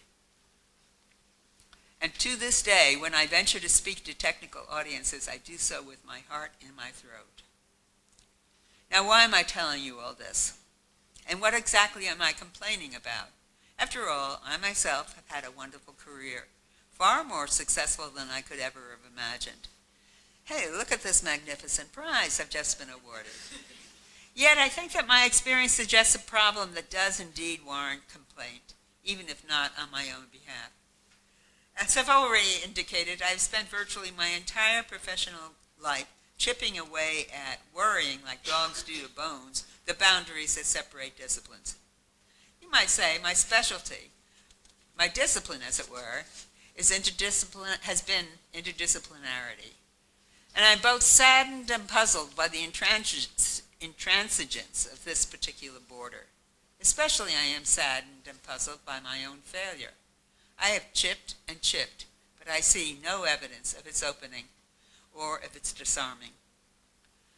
I submit my experience to you, my efforts to find a passage in which an open exchange of ideas with the practitioners of the disciplines I study might be possible, along with my failure in these efforts. I submit this to you as an instance of the canary in the mine phenomenon. That's the canaries, if you don't know, that miners would carry down to the tunnels with them to detect the presence of dangerous or lethal gases. Clearly, I triggered a tripwire of some sort, but how exactly? Of just what was it warning me or us, and what does it indicate?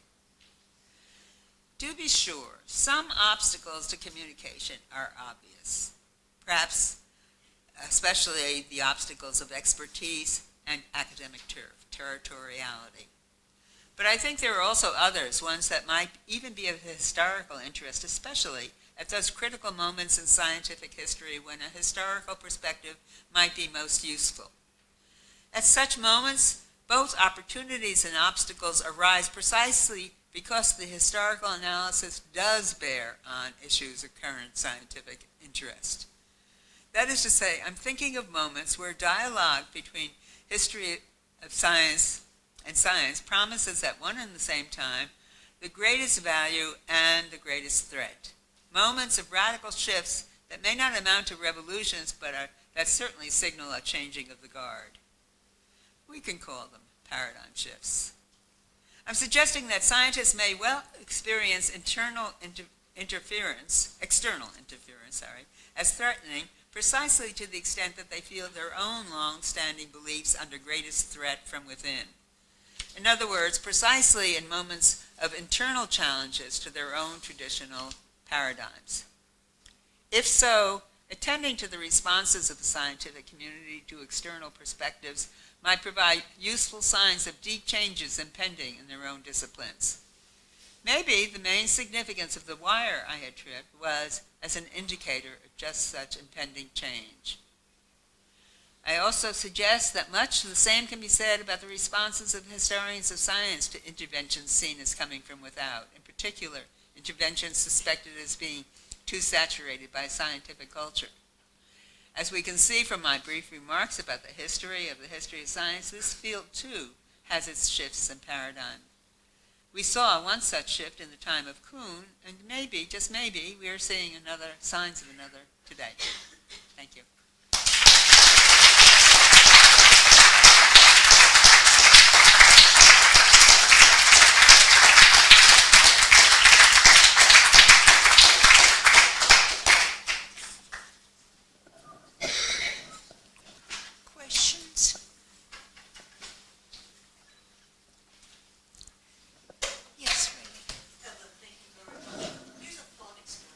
Okay. Do you think that if the scientific audiences, especially the geneticists of whom you spoke, had not been so dependent upon public funding, that their reaction would have been as virulent?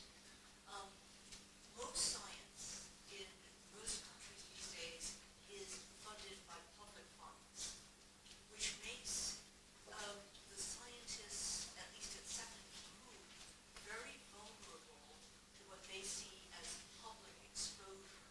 That's a very good question, Rainey, and I think the answer is yes. I mean, in fact, I think it was pretty clear in the late 90s there was quite a bit of critique of the Genome Project, and a tremendous amount, and the biotech firms responded by, and there's archival evidence for this, by urging organizing conferences that would boost the reputation of the gene. So it was quite explicit.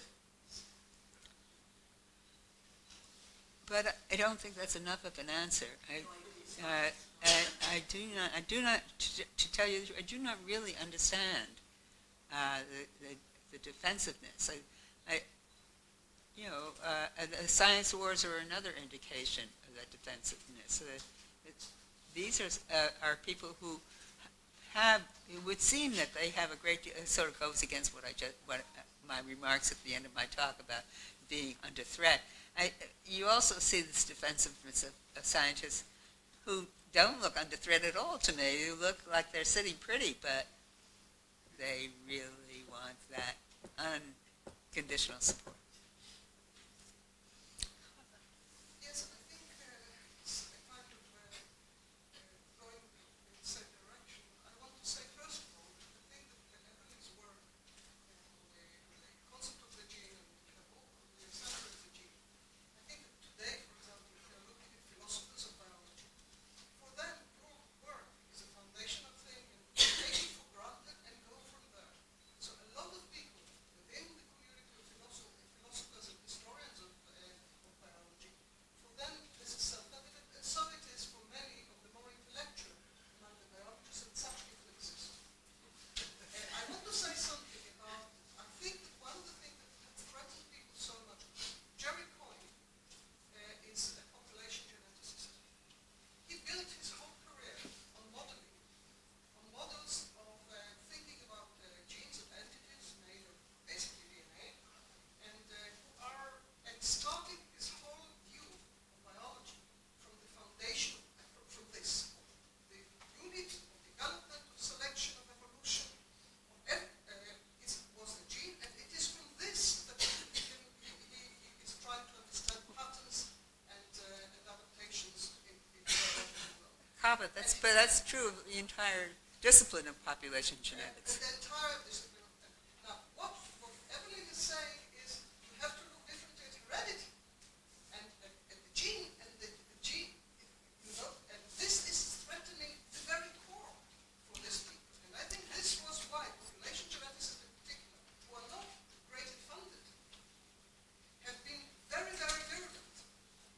And because they feel that and they see evolution as basically described through population genetics. For them,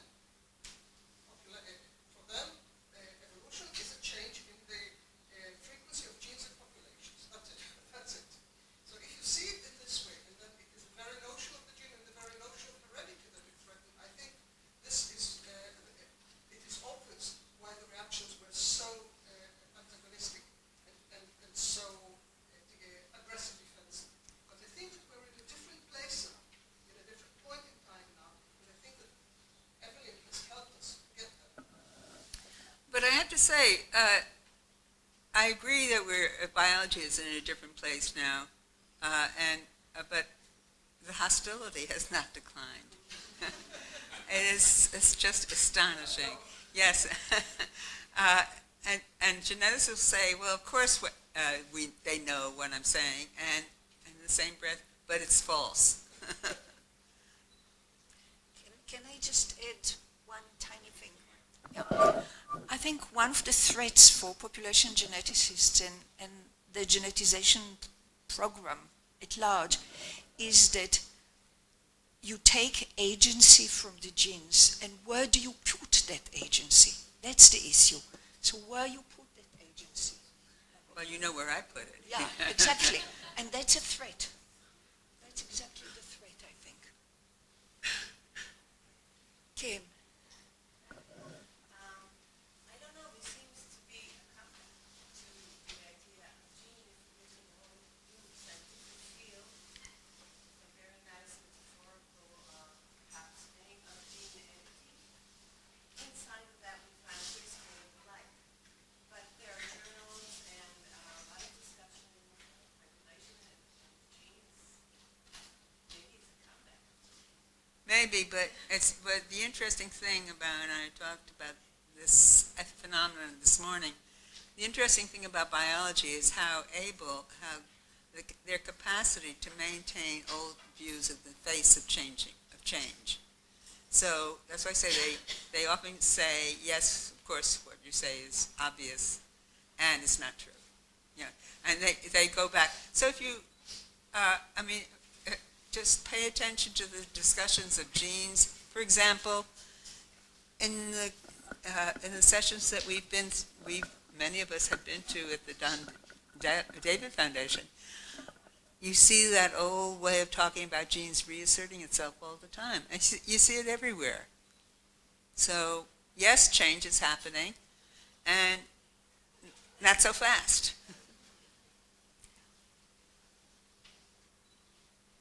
Any more questions? Ehud. Thank you. So I want to try to connect what you just said to your talk this morning, where you talked about polysemy. And it seems that if you're raising questions about genes among geneticists, they will say at this point, oh, if you're wrong or right, but it is old hat. These issues are well known, and we kind of take it for granted in our work. And then you look at the work, and they can write these papers that actually challenge basic assumptions about genes, but you look at the methodology, it assumes these genes. Right. And then you ask them, what about this? And they say, but we don't know how to do it differently. Yes. So I think we have this interesting tension that you can see, contrasting what you said this morning and what you're saying right now, in how the conceptual apparatus changes and restructures around these fault lines, and how the practices and methods sometimes lead the way, sometimes are behind, and so on. And I think this is something that, as historians, perhaps we may shed light on both for ourselves and to our scientific interlocutors. Yeah. Well, I remember a conference I went to, I don't know, maybe 8 years ago, on medical genetics, and I talked about among other things, I talked about the HapMap project and the search for disease-causing genes by identifying changes in the nucleotide sequence. And I raised my hand, I said, what proportion of these mutations are in protein-coding genes? And they said, well, very few, of course. And I said, well, why refer to them as the genes causing disease? And they went kind of wild. And they said, well, they don't, what else should we call it? Or they're near genes. And finally somebody said, we like genes.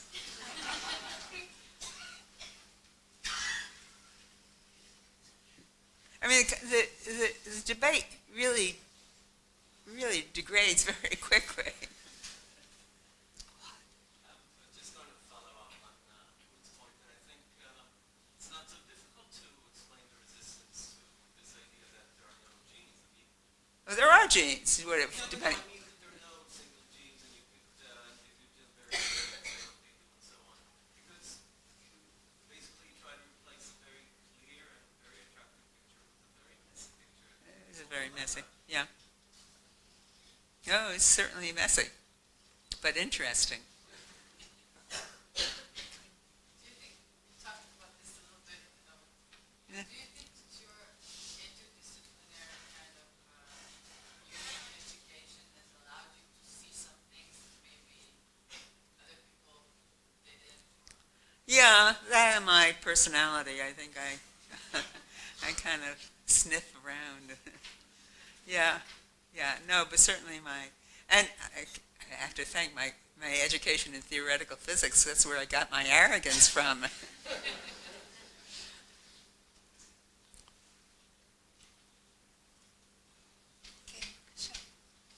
You mentioned biotechnology and also, of course, machines. My feeling is that the challenge, the real challenge for the historians of science is rather to try and link the science and the society. The main problem with biotechnology nowadays is that acceptance by the people. And if you mentioned also budgets or some of the money, those people are deciding about the money. So this would be a real challenge to make genes, genetics, biotech more available. Look on it in a different way to combine biology and society. Well, biology and society are intertwined in many different ways. I mean, they're intertwined in the production of the biology, in the dissemination of the biological knowledge, in the application of biological information to technologies that shape life. So there are many levels of intertwining, and I think in order to, as part of the integration of biology and society, it's necessary to understand how the interconnections operate on the different levels. So. I have two questions. One is for the audience. Okay. So I wonder how many scientists are here? Not too many. So, people who are practicing lab work and who, when they send the grant for the ISF or somewhere else, the category they pick is not philosophy or history. So that, okay. So, and so my second question is to you, because it took me about 3.5 hours this morning to drive and to hear you people. I read your books and your papers. It's an inspiring experience, and I was sure when I would come here, and I know how your work influenced me, and at least scientists or ecologists and evolutionary biologists that I work with. So I was expecting a different picture here, very different picture. And my mother has a very smart remark. When there's a conflict, she asks the one who says that this guy, nothing is working with him. So she always asks him or her, so what do you gain from that conflict? How do you add to it? So my two questions for you are, first, do you think there's some gain, some benefit for historians and philosophers of science of this kind of gap that we say we want to bridge, or I don't know, after what you said, I don't know if I want to bridge, but that we want to have a different kind of dialogue with scientists. Do we gain anything from this divergence? Okay? And the second, if we are looking forward to a more interdisciplinary, a more dialogic relations or involvement between history and philosophy of science, and, or at least in my case, biology and biologists, if we want to change this picture, what should we do different? Or what would you, if you would want, Well, I do want. what would you would advise someone else? Well, that's my problem. I have tried for the bulk of my career, certainly my career as a historian and philosopher of science, and I think I have failed. So I can't give you a recipe. Now, what stops people from engaging? Well, there's some obvious answers. And one is, as I say, territoriality is an obvious one. Historians of science, many historians of science don't feel the motivation to engage in such a dialogue. They don't feel the need for it or the relevance of it. Many historians, and they don't have the technical background to really engage with certainly with contemporary science. And scientists don't have the will, they don't have the interest, they don't have the time. Scientists, and we were just talking about this, and I talked this morning about how impossible it has become to read even the popular science literature. It's undergone just a total transformation, and in fact, it's hard enough for the scientists themselves. Many of them, or some of them, hire people to read the literature for them, and just to tell them what's important. So I don't know what to suggest. I was hoping you could help. Simon, you believe in that. But what can be done? I don't know. So I just want to add something to that. Okay. In recent years, I co-organized 2 workshops, one with Eva Jablonka on transformations of Lamarckism, and the second one with Ehud Lam and Ayelet Shavit on landscapes of collectivity in the life sciences. And in both conferences, what we did is we made philosophers and historians of life sciences meet with practicing scientists and be together for 4 days of workshop, because there was sort of an assumption that there are issues and there are questions that are common to all 3 groups and that they could discuss fruitfully together. And it happened. It actually happened. You were one of them. You know that. In the Lamarckism one. Yeah, and so I think... There are always some, but not... Yeah, but I think one of the ways, there isn't one way, but one of the ways to do it is to try and find common issues, common problematique that would get 3 communities together and be together and discuss what can be done on these problematique together. And this maybe will create bridges that otherwise are very, very difficult to create. I think another thing has to do with language. And when I write as a philosopher, how much do I really care if biologists read my work? It's not just about territoriality. Having, as you said, a background in science and caring deeply about scientific questions could, I would say, could and maybe should encourage us to write and engage scientists in a way that we could not think. I could not think of myself, of my work as important enough. If I'm talking about science and no scientist, it's not relevant to anyone's work except me and my fellow student or philosophers. So I think it's up to us as philosophers, as humanists, to care about what we write as who reads it. And I'm not sure we care enough about scientists reading, and not just reading, using our work. But if we did care, what would we do? I care.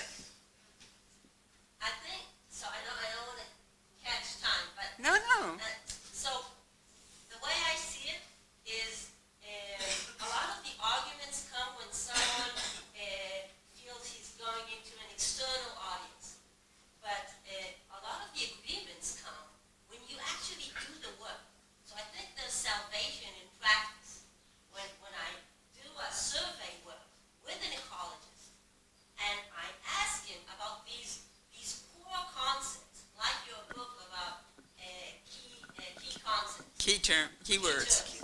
So when I talk about these core concepts of ecology while I'm doing the work with him at the field,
last session of the afternoon symposium dedicated to the work of Professor Simon Schaffer.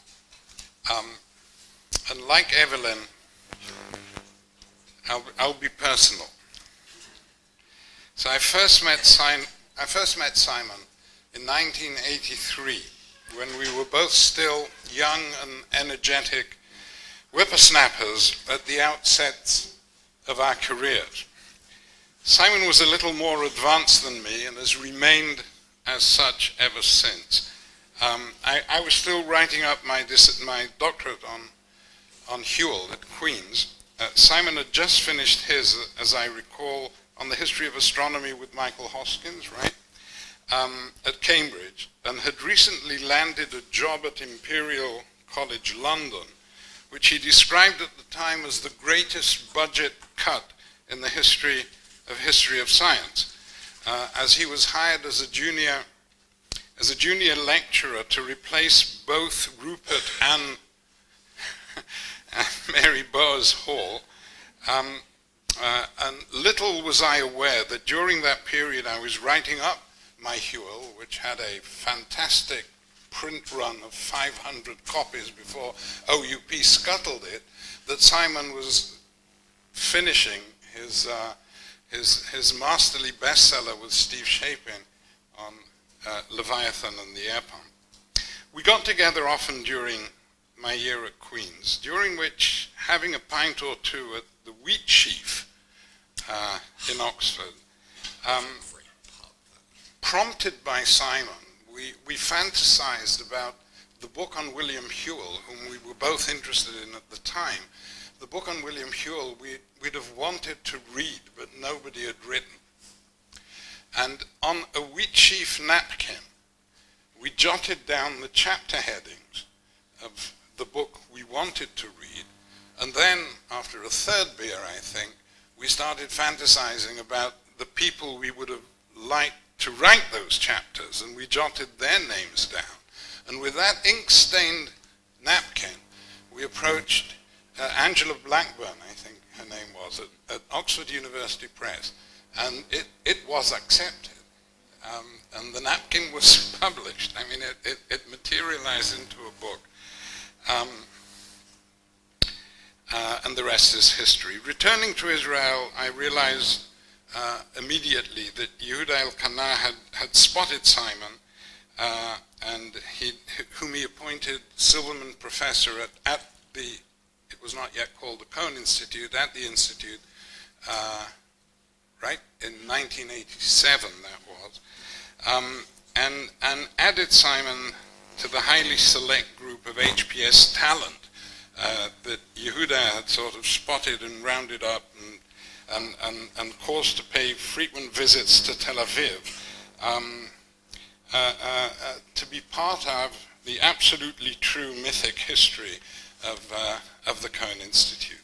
Now, I'm telling you all of this instead of reading out a list of Simon's writings and honors, which you can easily look up and read for yourselves, because of that wonderful experience working closely with Simon, arguing with him, tossing around ideas,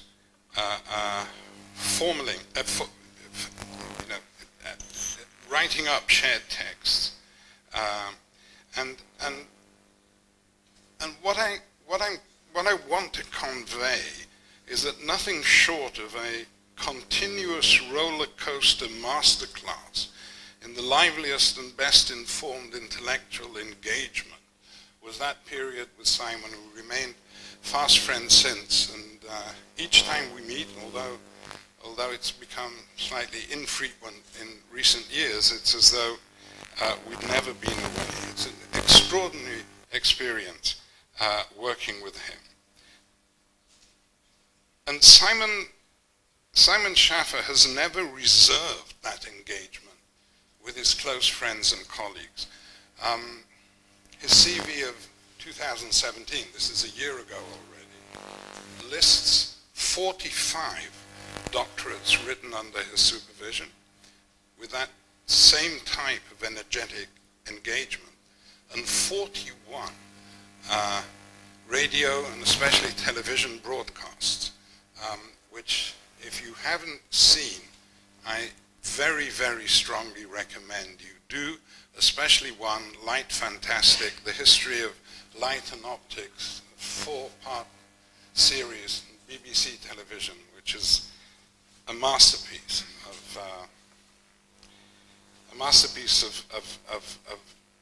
of history of science. He's one of the most prolific, original, and influential historians of science alive, and it's an enormous pleasure and an honor to have him here today alongside Rainey and Evelyn. And Simon will talk about material culture and scientific enlightenments in the plural. Simon. Thank you, boss. Can we lose the lights a bit? Can we turn the lights down so you can see the image? Which I take it you cannot see.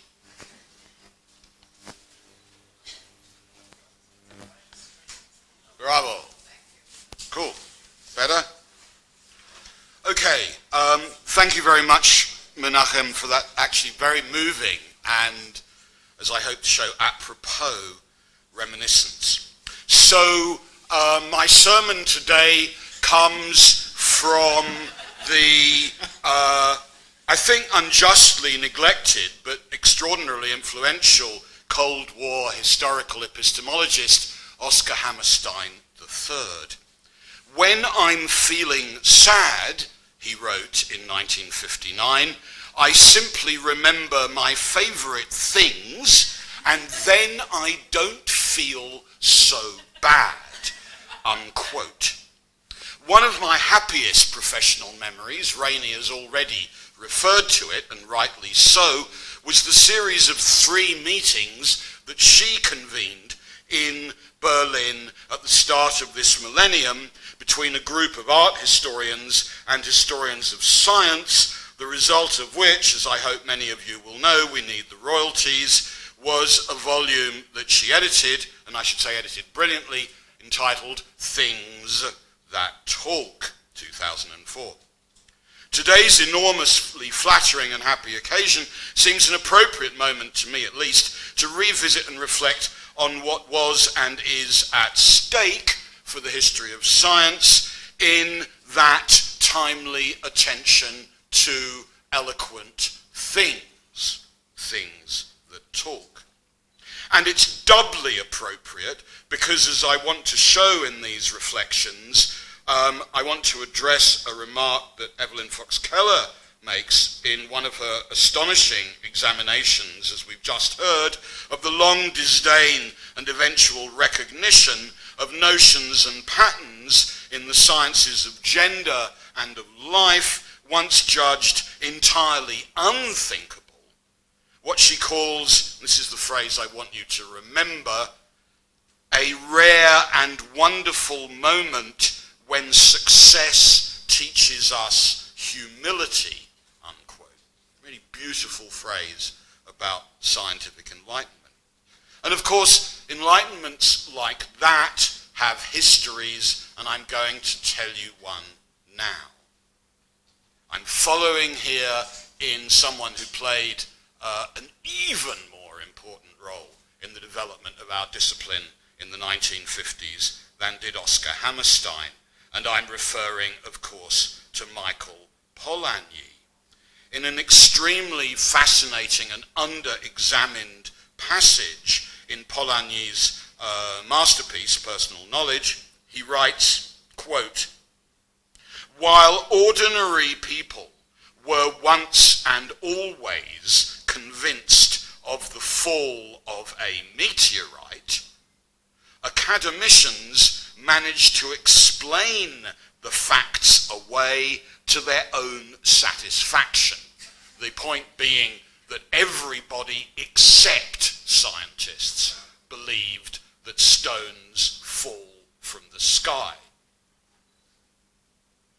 Even, as we'll see, in Israel." Polanyi declared, and I quote from him again, "We regard these acts of skepticism," and he means official skepticism, as unreasonable and indeed preposterous, unquote.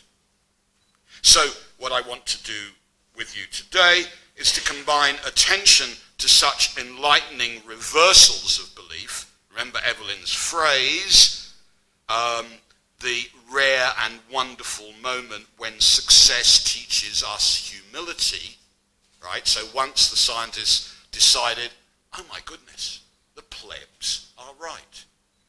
Did success teach them humility? We'll see what happened. Now, I want to combine attention to those scientific enlightenments, those reversals of belief, with attention to how things talk to eloquent objects. Things now are so eloquent that apparently you can tell the entire history of the world with only 100 of them. Or if you're director of the British Museum. Otherwise it's really hard. And an exhibit of a history of the world in 100 objects is now on tour. Last year it went to the Gulf and China and Japan and Australia, and this year it's going around Africa.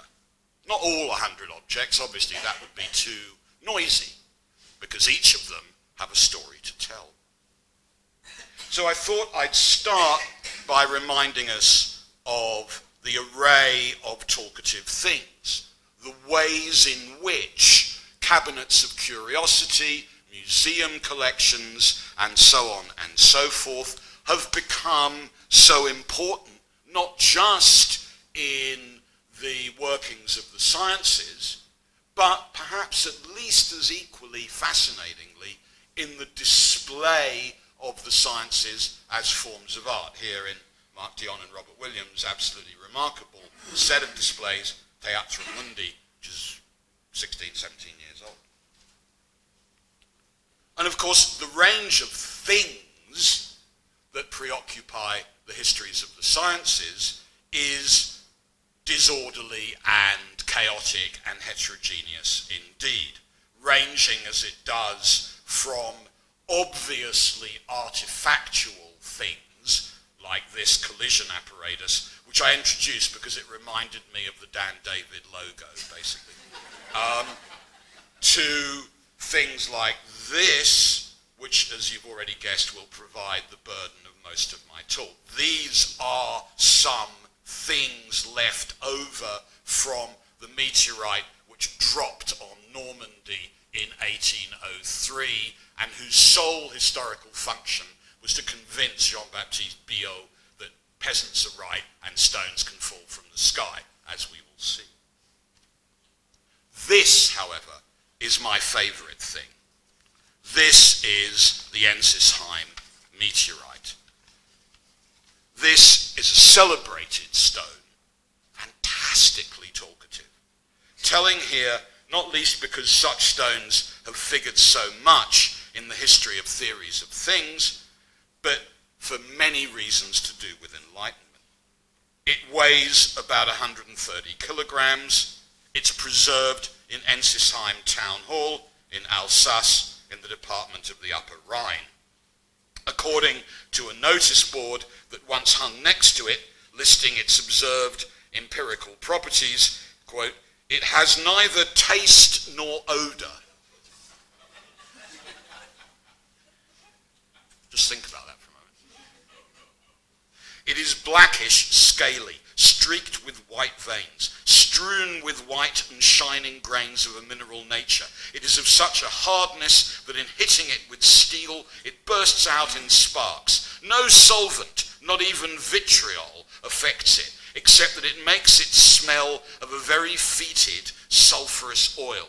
If it's completely burnt and then immediately quenched in water, it can be reduced to a powder, unquote. We now, that is to say, experts on this thing, now understand it as the oldest surviving Western European meteorite. By Western European there, I mean it dropped in Western Europe, okay? Where it comes from is not Western Europe, right? Why is that so funny? I mean, it is funny. Why is that funny? We will come to that. It's reported to have fallen in November of 1492 1492. I mean, its timing throughout history has just been brilliant, right? November of 1492, witnessed by one boy making a hole 1 meter in diameter in a nearby wheat field. There it is, dropping. And seen from across the Rhineland and northwest Switzerland. 3 weeks later, which is why we have these images from Brandt and Schilling. This is the Sebastian Brandt who made the Narrenschiff Chronicle, who made the Ship of Fools. The same Brandt. 3 weeks later, the young Habsburg ruler Maximilian entered the town of Ensisheim, ordered the stone hung in the town church. He correctly saw its arrival as a sign of his imminent victory over the French and his accession to the imperial throne, obviously, but incorrectly, you can't get everything right, thought that the stone was also a sign of the fact that he was going to beat the Turks, which he didn't. This is a thing, then, that started in this world as an eloquent sign. The stone was celebrated by the famous humanist author Sebastian Brandt. It was described by the monastic wizard Johannes Trithemius. It was it was painted by Dürer. There. This is on the reverse side of Dürer's great painting of Saint Jerome that now hangs in the National Gallery in London. If you turn it round, I mean, not I'm allowed to do that, but if you turn it round, you see this fireball, which it's very plausibly argued is the fireball which generates the stone that is now hanging in the town hall in Ensisheim. And there's some argument, I'm a bit sceptical about this, that fireball is that image in the top left of Melancholia 1. Do you think they're the same image? We could vote on that. I'm a bit sceptical, but it's a possible association, right? So it's a famous image. That's what I need you to get. In other words, something about this stone is its long history. We could easily multiply that history.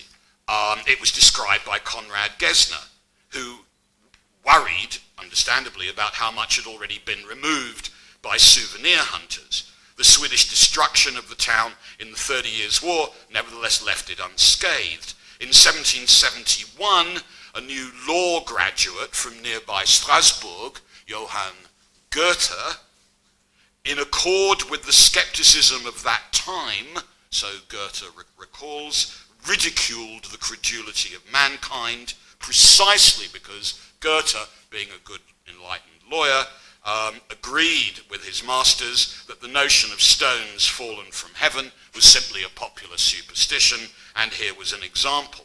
In the third year of the new French Republic, 1794, it was peremptorily taken from the church to Colmar Library and subjected there to stern examination by the local chemist, Charles Barthol, who analysed its composition, 20% iron oxide, 17% alumina, provided the account later printed on the placard. So he's the guy who actually ate it.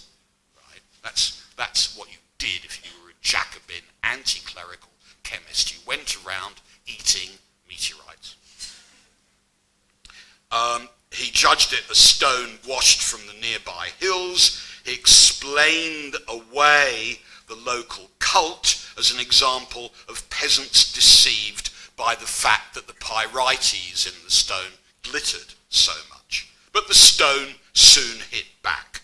Between 1794 and 1802, Göttingen's scholars and London naturalists were so impressed by the similarity and composition of such stones, whatever their provenance, that they began to guess that maybe such things were not local, but cosmic.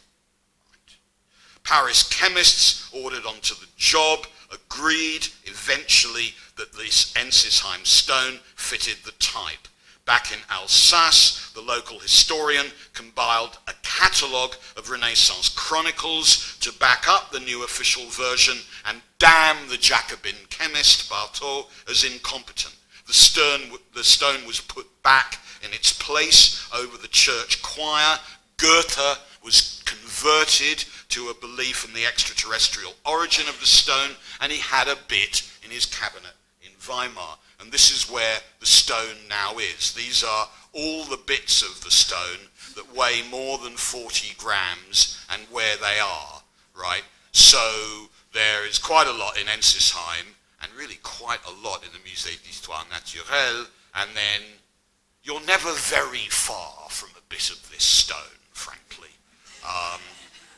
Especially if you're in Oxford, I have to say, or Calcutta, or Tucson.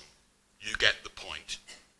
In 1854, chunks of the stone in New York were used to calibrate samples of the first American meteorite fall, and in 1881, Ensisheim, now temporarily part of the Kaiserreich, German geologists scrubbed it with soap, surprise, surprise, and composed a long drinking song about its virtues. Quote, they scrubbed, and I can't do the accent, or the voice actually, they scrubbed him thoroughly and restored to splendor the prince of the sky. By 1891, a Yale professor had calculated its original orbit around the sun. The stone is now under the custody of these absolutely fantastic people who showed me round. Les gardiens de la météorite de Eisenheim. There they are, bless them. I mean, they're just lovely. Thank you very much to them. And they like wearing red capes and plumed hats, as you can see. And according to one story they told me, not all the stone that's in Ensisheim is in the town hall. A local farmer, according to the Gardien, is allegedly reported to be using one bit to weight down his barrels of sauerkraut. Okay, that's my story, really. I could stop now, but I won't. Now, no doubt this stone, entirely alien, I mean, it comes presumably from the asteroid belt, almost certainly, and has been around with us for well over 500 years, entirely domesticated, belongs to the long catalogue of what I propose we think of as fetishes that preoccupy devotees of the history of things. Under the regimes of iconoclasm and demystification, fetishes are those things that exert powers that others who claim superior knowledge deny such things can possess. And there's a specific cartography and geography of such things and regimes. This is partly because of the received distinction between objects and things, a distinction I take from actor network theory. It's as though objects become things when they object. I don't know if that works in any other language except English and maybe French. So things become objects when they protest, when they resist, when they deny the label that we might unwontedly try to put on them.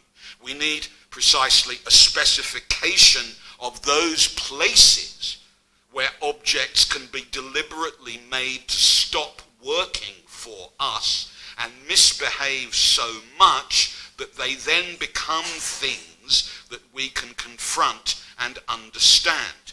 They acquire a voice and an autonomy and an independence. And that principle is what has nourished the philosophical position of metaphysical realism for the last 2,000 years, I think. In the life of things like our stone, these special places include the field site, the statistical office, the church, the chemistry laboratory, and so on. Especially, I think, the cabinet and the museum, where objects' recalcitrance is somehow ingeniously mobilized in order to turn it into a pathway to understanding. And once that understanding is achieved, and here's the nub of what I want to try and communicate, once that understanding is achieved, all agency is then attributed to the thing, and nothing remains of the story I've just told. Now, there's a very long tradition, of course, which I've been trying to make sense of over the past few years, and which Shaul, for one, has already heard me wax lyrical about in Bielefeld. So he's being terribly tolerant by even being here, frankly. Which is to do with the autarky and autonomy attributed to things. And I trace it provisionally back to this passage from Herodotus' Histories, from the 4th book of the Histories. Because here is a location where things started to talk for themselves. And they did so in very, very interesting circumstances. So here Herodotus is speaking of a land beyond the Pillars of Hercules. I'm assuming you can't quite all read the quote, so I should probably read out a bit of it. He tells of a land beyond the Pillars of Hercules, where Carthaginian merchants engaged in a strange and strangely reassuring trade in gold. These travelling merchants, and I'm quoting from the father of lies here, no sooner arrive, but forthwith they unload their wares, and having disposed them after an orderly fashion along the beach, and returning aboard their ships, they raise a great smoke, and when they see the smoke, the natives come to the shore, and laying out to view as much gold as they think the wares are worth, they withdraw to a distance. Upon this, the Carthaginians come ashore, and if they think the gold enough, they take it and leave. If it does not seem sufficient, they go aboard the ship once more and wait, and then the others approach and add to their gold until the Carthaginians are content. Neither party deals unfairly with the other, for they never touch the gold until it matches the worth of their goods, nor do the natives ever carry off the goods till the gold is taken away. This is the silent trade. In other words, a myth about the origin of our disposition to truck, barter, and exchange, in which things are so eloquent that commercial relations can take place without speech, without any encounter other than via the commodity form. And it's precisely because of that that this form of barter, unlike any other with which the readers of the histories would have been familiar, is supernaturally honest. It is precisely because there is no chat, there is no negotiation, there is no social relationship around exchange. It's entirely embodied in the thing itself that the exchange is honest and trustworthy. Were there any negotiation, the activity of barter would be warped into much more familiar economic relationships. So the eloquence of things here goes with the silencing of all social agents. And it seems to me that that notion that if humans speak, something bad is happening about their understanding of things is a really important piece of the mythopoeia of the sciences. I mean, this is not the place to go into this, but this is what Evelyn was experiencing. This is the deep principle, it seems to me, behind Evelyn's experience when she said, how you talk affects the things you know. Here is a story in which if you talk at all, if you pay any attention whatsoever to what you say, then the value of things will be distorted and subverted. It is precisely because only the things, they could be genes, in this case gold, only the things speak. And that's then related, I'm suggesting, to the long and complicated history of things domestication, which we saw in the case of the Ensisheim stone. Now, it would not have escaped you, and I've done a certain amount of work on this in a previous incarnation, that the site of the silent trade is the site of the gold trade which completely dominated early modern European extraction of value from West Africa before the extremely rapid rise in the extraction of slaves from Guinea and the Slave Coast. And indeed, there's a very long literary tradition from the early Middle Ages through the 15th century of the Common Era into the 16th and 17th century of the Common Era, which evokes the silent trade around Asante and Akan extraction of gold. This is a text from one of the very first English descriptions of the Gold Coast. They take it away and leave as much gold. They are the truest dealing men in the world. I have not found so much faith. This is a quote from the Christian Gospels, of course. I have not found so much faith nor faithfulness, no, not in Israel. So the world of the gold trade really and truly did generate this mythopoeia. It kept that story of the silent trade going well into the early modern period. Don't misunderstand me. The silent trade never happened. It's a myth. There's no evidence, archaeological or philological, of its existence. But nevertheless, and perhaps therefore, the silent trade stays as a trope right through into early modernity. And for those of you who, after a very long and very intense day, are still awake and still paying attention, you will not be surprised about where I'm going to go with this. Where I'm going to go with this is the Flying Academy of Lagado. And why is that? That's because in Gulliver's Travels, things really talk. Swift, the author of Gulliver's Travels, read the texts I've just quoted, notably the Golden Coast, and copied them almost line by line into sections of Gulliver's Travels. He knew the story of the silent trade. He knew the history and political economy of the Guinea trade. He began his own pamphleteering and political career by campaigning against Isaac Newton's attempt to impose corrupt coinage on the Kingdom of Ireland. He was absolutely au fait with the whole story that I've just told you. And in Book 3 of Gulliver's Travels, as you will know, Gulliver encounters the custom of sages in the great academy of Lagado, in other words, the Royal Society, who, because they've read John Locke, know that words signify because they refer to things. And they know that talk damages your lungs. So they know two things, one from Robert Boyle, talk damages your lungs, and one from John Locke, words refer to things. The solution is obvious. Instead of speech, carry things. And show things to each other if you want to have a chat.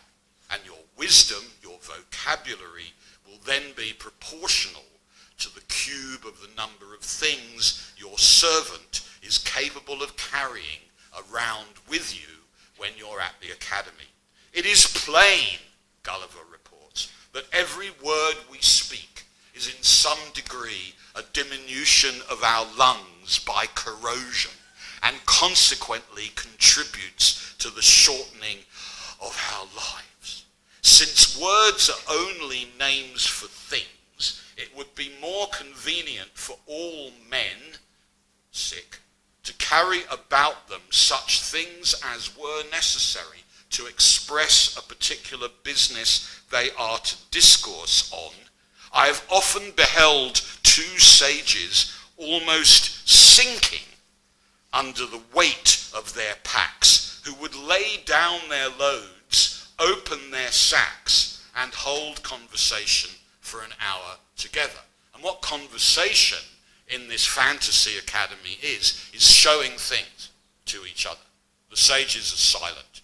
The things do the talking.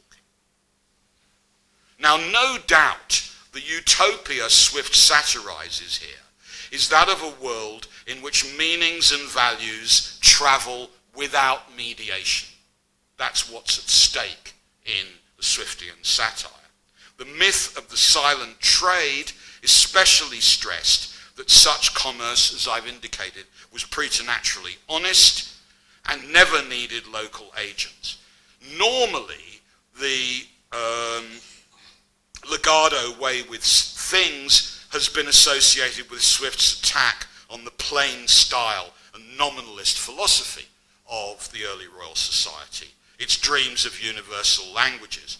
But it seems to me that attention to the Guinea location of the silent trades brings out an important aspect of what was at stake here. In Legado, the professors assign too much and the wrong kind of agency to things. They wrongly imagine that things can communicate without mediation and that things have embedded within them innate powers to guarantee good order and true meaning. And that is fetishism. The word fetishism, as William Peets pointed out in a pair of absolutely remarkable ethno-historical essays, comes from Guinea.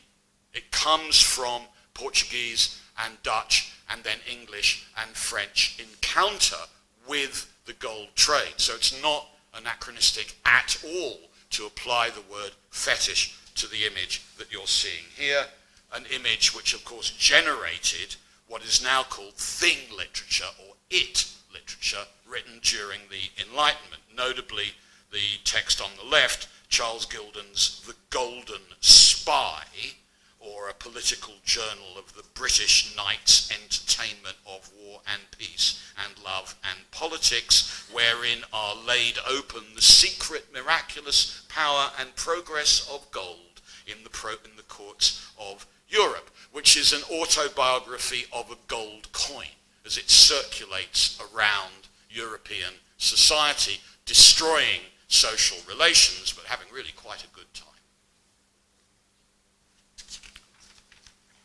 Now, where this extraordinary relationship between eloquent things and the silent trade takes us, and here my story joins that of Rainey in a very obvious way, is in the notion of enlightenment itself.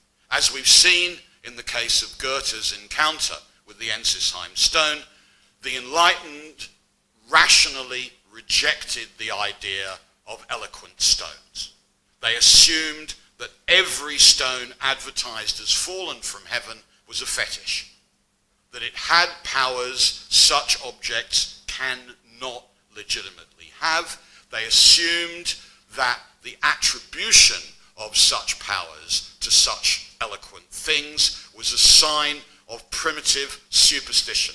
In West Africa, in the case of fetish gods, and in Europe, in the case of thunderstones. In other words, what we would now call meteorites. This is what Diderot and D'Alembert's Encyclopédie says. Thunderstones. Their existence is very doubtful. What have been taken for thunderstones are mineral materials, perhaps some substance, such as those of which the earth contains a lot in the places where it's been dug up by volcanoes, which have become extinct. Thunder having struck those places, and the people having then found those substances, which outwardly carry the evident marks of fire, they've taken them for what they call thunderstones. And obviously it was a smoking gun as far as the authors of the Encyclopédie were concerned, that meteorites tended to turn up in places like the Vatican. And you see the Vatican example, bottom right. Now, what changes? What is it that produces, as it were, enlightenment about meteorites? It's very striking, as you see in this graph made by the great historian of meteorites in history, John Burke, that the number of reports of meteors, fireballs, which is the bottom graph, in other words, lights in the sky, and the number of falls, in other words, meteorite stones themselves, goes up absolutely dramatically in the 15 years after the French Revolution. Right? So in both cases, you can probably just see this. You've got numbers like 3, 5, 6, 4 for the decades of the 18th century, and then 19 or 20 for decade 1800 to 9, that's the number of meteorite falls, and similarly for the number of fireballs in the sky, which varies between about 10 and 30, and then goes up to 65 in the decade after the French Revolution. Why? Well, according to most scholars, this is why, in the decades, the 2 decades around 1800, the view that the enlightened academicians have of the reality of stones falling from heaven changes. My heretical view is that exactly the opposite is the case. In other words, it is because between 1795 and 1805, academicians changed their minds collectively and singly about the reality of stones falling from heaven.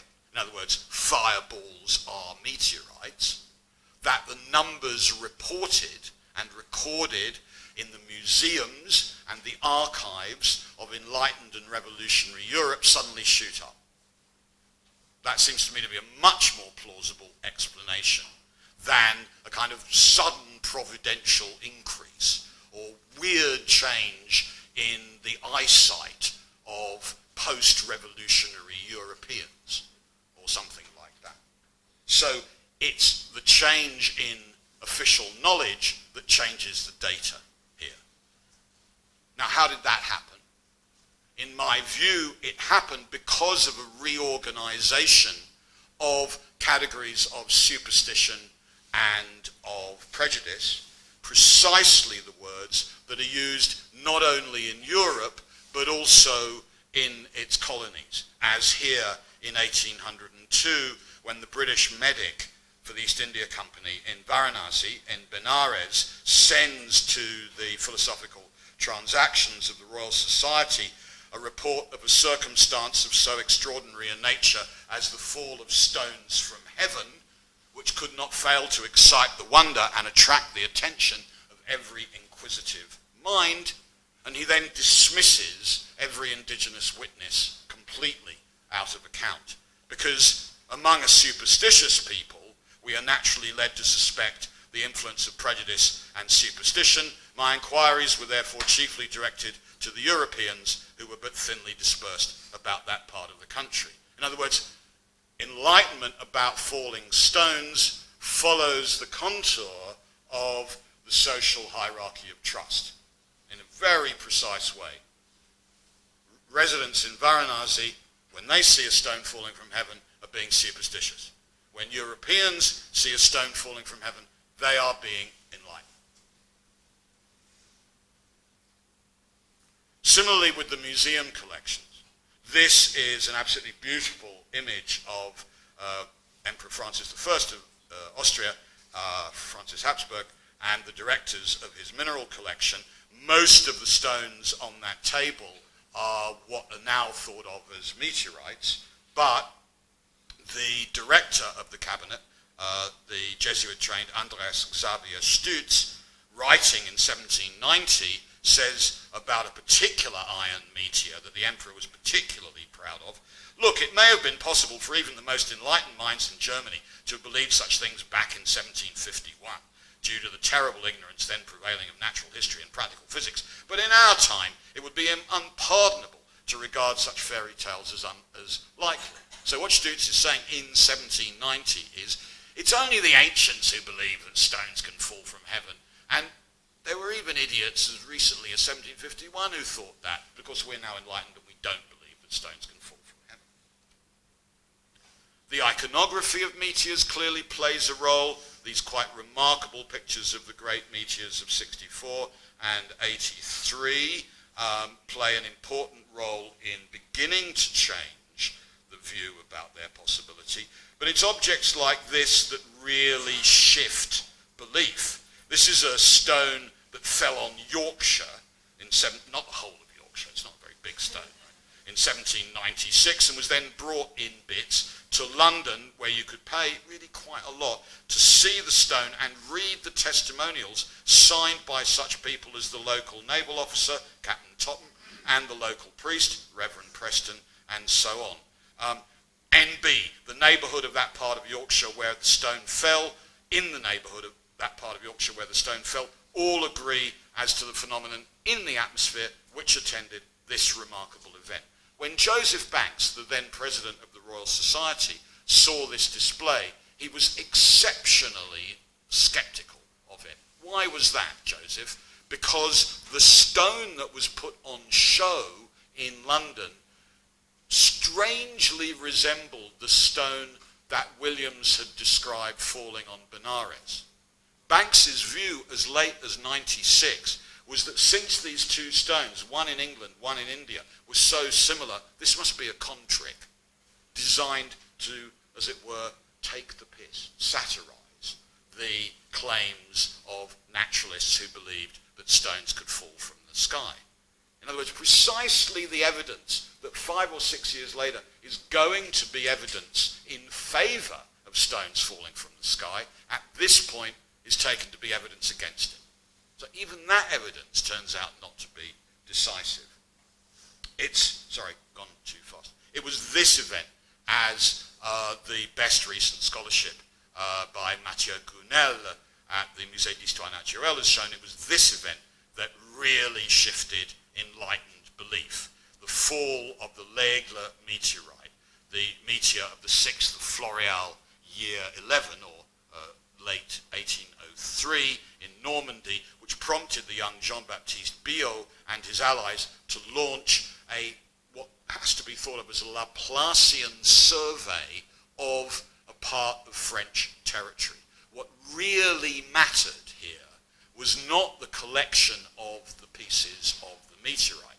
What really mattered was the intensity with which the Napoleonic regime was linking together the bits of the stone and the behaviour of the local populace. It was their capacity to calibrate each citizen of the empire against the quality of the report that those citizens were and subjects were producing that made, in the end, the difference.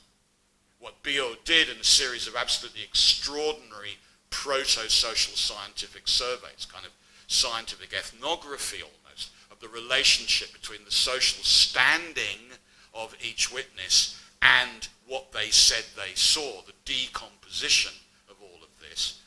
What that did was finally to shift the views, the official views, of the Laplacian Institute of France, and therefore the Royal Society of London, and therefore the rest of enlightened Europe.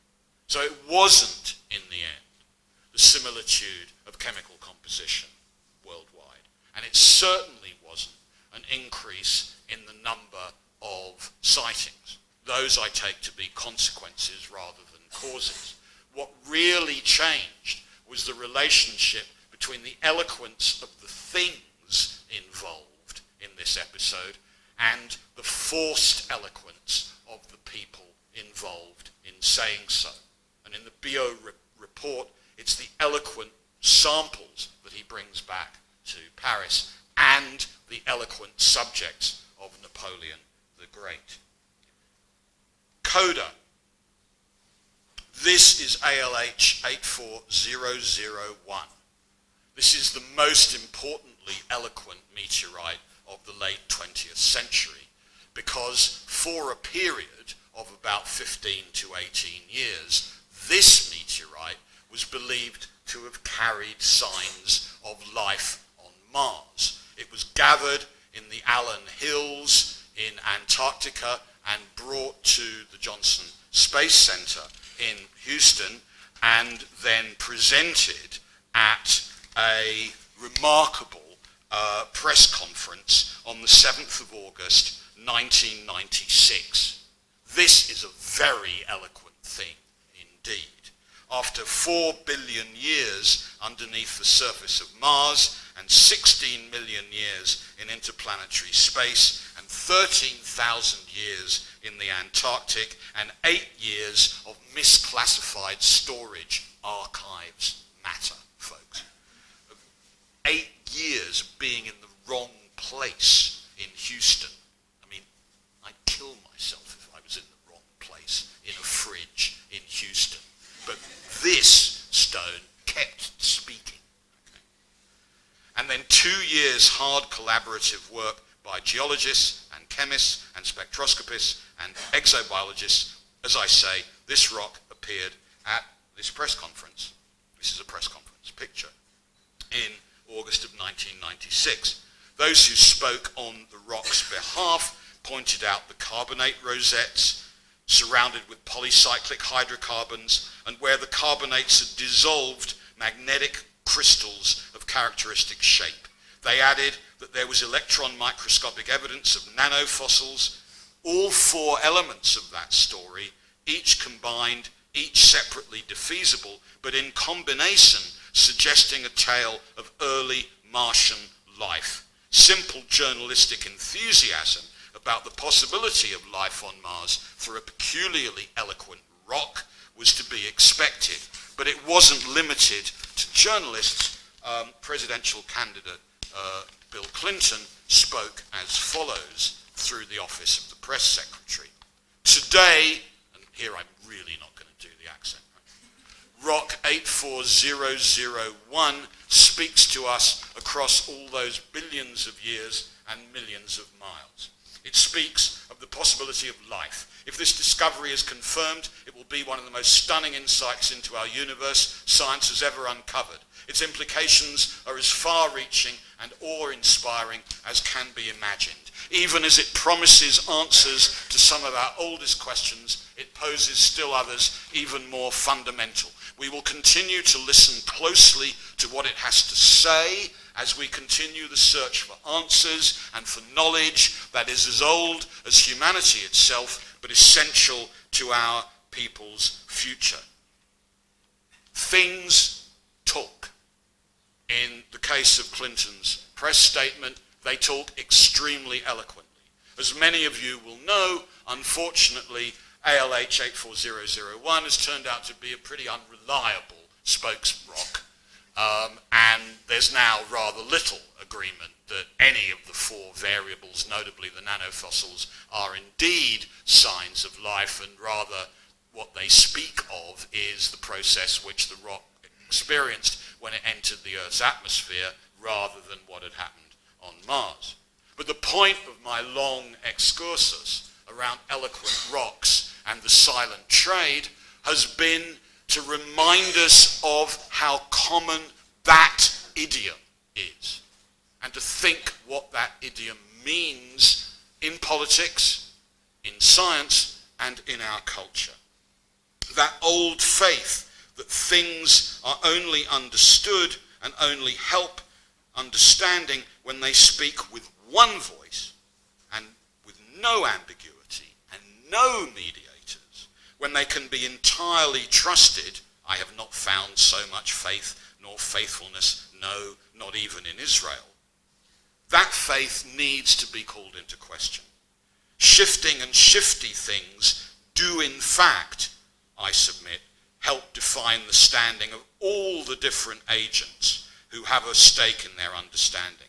And those differences play decisive roles in what that understanding is. These rocks, including ALH 84001, are a few of my favorite things, not because I'm feeling sad, I'm feeling extremely happy today, but because properly located, it seems to me, they help us better understand the plurality of worlds, natural and social. Thank you.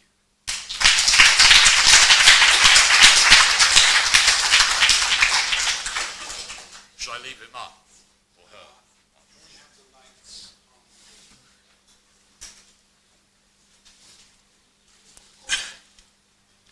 Thank you. Thank you very much, Simon. The floor is open. Ori, please.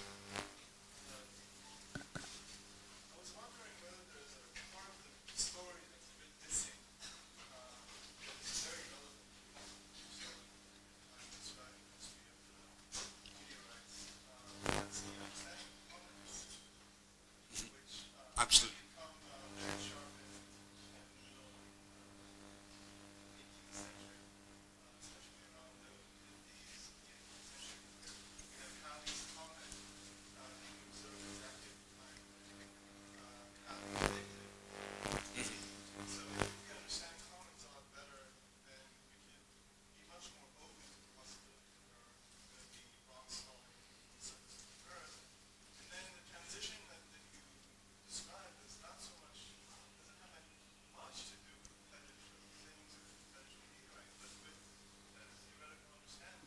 Absolutely. That was precisely my idea when I started doing this work, and it turns out, tragically, not to work quite as simply as that. The great apostle of commentary returns in late 18th century France is Jérôme Lalande, the great publicizer of commentary returns, Halley's interpreter, the author of by far the most important popular work on popular astronomy, and who in 1775 in fact writes a famous pamphlet, a notorious one, called On the Chances That Comets Can Crash Into the Earth, which are non-zero, right? And this causes a riot in Paris. He is arrested by the prefect of police. People flee Paris because they wrongly believe that what he's done is to predict that a comet will crash into the Earth. And in Rainy's work on probability and Eric Briand's work on calculation in this period, this whole scare about comets literally falling to Earth is strongly shown to be associated with the rise of philosophical probability and the Condorcet and Laplace enterprise. However, all of those writers are ferociously hostile to the superstition that what we see hanging in Enzyme is a stone that fell to Earth. There is a massive dissociation right through till 1800, 1802, 1806 between cometary collision and meteoritic fall. It's exactly the association which seems kind of, exactly as you say, completely obvious to us. I mean, surely if you believe no longer in a version of natural theology that would preserve this planet from comets, you must see that it suddenly becomes plausible that aeroliths and thunderstones are the same thing, but they hold them apart. They completely hold them separate, right? And it's precisely the writers in the Encyclopédie who make the most of Halley and Clairaut's successful prediction of cometary return, who, as we saw, are most hostile to the superstition of thunderstones, right? You know, they are thunderstones. They are not aeroliths that fall to the ground. So what's to be explained here is how the association, which absolutely, as you say, I couldn't agree more, is a massive increase in theoretical understanding, is made, right? And it's not made in 1759. It's made in 1809, right? It's exactly that half century that fascinates me and other much more expert scholars, Ron Westrom, Eric Briand, and others, John Burke, who've worked on this, right? So I couldn't agree more. Subspecie Eternitatis, you're right. But the micro history of what actually happened points in another direction, right? And that's what intrigues me so much. I hope that's the way of getting it right. Maya. So thank you. I thought it was amazing. And I want to be a bit greedy because I have two questions, but I'll try to keep them short. First, I was wondering how you look at this idiom and if it was present at the actual age of enlightenment, not we're talking about it now, things talking, as opposed to the inanimate picture of nature that kind of grows through the scientific revolution. So I kind of see those things as contradicting, and I was wondering how you place them one against the other. And the second thing is the way you discuss the things talking and people talking through the things, kind of, and they couldn't place who was talking, the object or the subject, reminds me of Donna Holloway and the Materials of Meteorite, so it's kind of hoping to get to the bottom of that. Right, okay. To the first point, yes. I'll try not to be as long-winded as I was in the actual presentation. So there's a great deal of prose, particularly in German, around a figure whom I haven't even mentioned, Chladni, which is scandalous, who is really the first writer in the 1790s firmly to make the association that seems obvious to us. So Chladni is a really, really interesting case of someone who makes things talk. Because because what he does is to study, as far as he can, all the North German thunderstone collections, and then link that with what Olbers and others are saying about comets, and say, look, it's now very plausible that there can be cometary collisions, and we see in our cabinets stones which seem to have the same composition, and then he literally in the pamphlet makes them talk. He says, it isn't I who say this, it is the stones that speak. I mean, that is the phrase, right? It is the stones that speak. And that was more or less how I started this little essay, right? When I find Chladni in the 90s saying, it's not me, it's the stones, right? Don't look at me, look at them. That gesture is the one that interests me. So yes is the answer. That was a very particular answer. The attribution of agency and Donna Haraway's work seems to me to be indispensable here, right? So in a completely different version of this work, what one ought to try to do, it seems to me, is to link this with the various forms of attribution of agency which science studies has experimented with over the last two generations, I mean roughly since the late 70s, early 80s, right? Because on the one hand, as I've indicated, the particular idiom, it is not me, it is it, that is talking, is the characteristic fetishistic gesture, right? Don't look at me, look at that. I mean, that's the Wizard of Oz. Pay no attention to the man behind the curtain.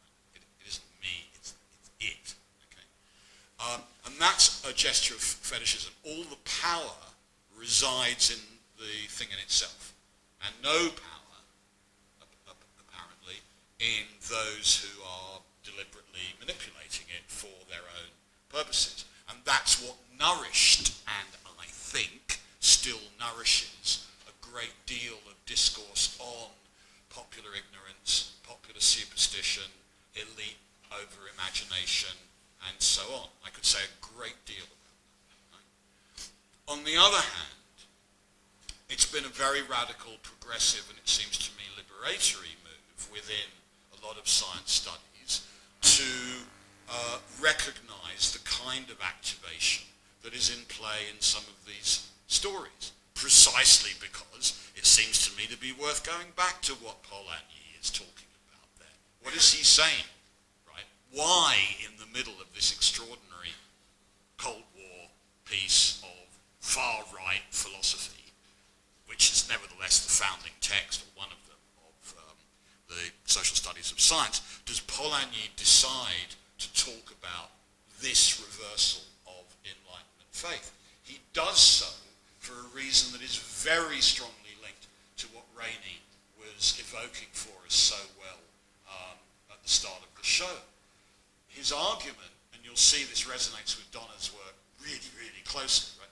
His argument is, remember, folk cannot spell out what they have really experienced.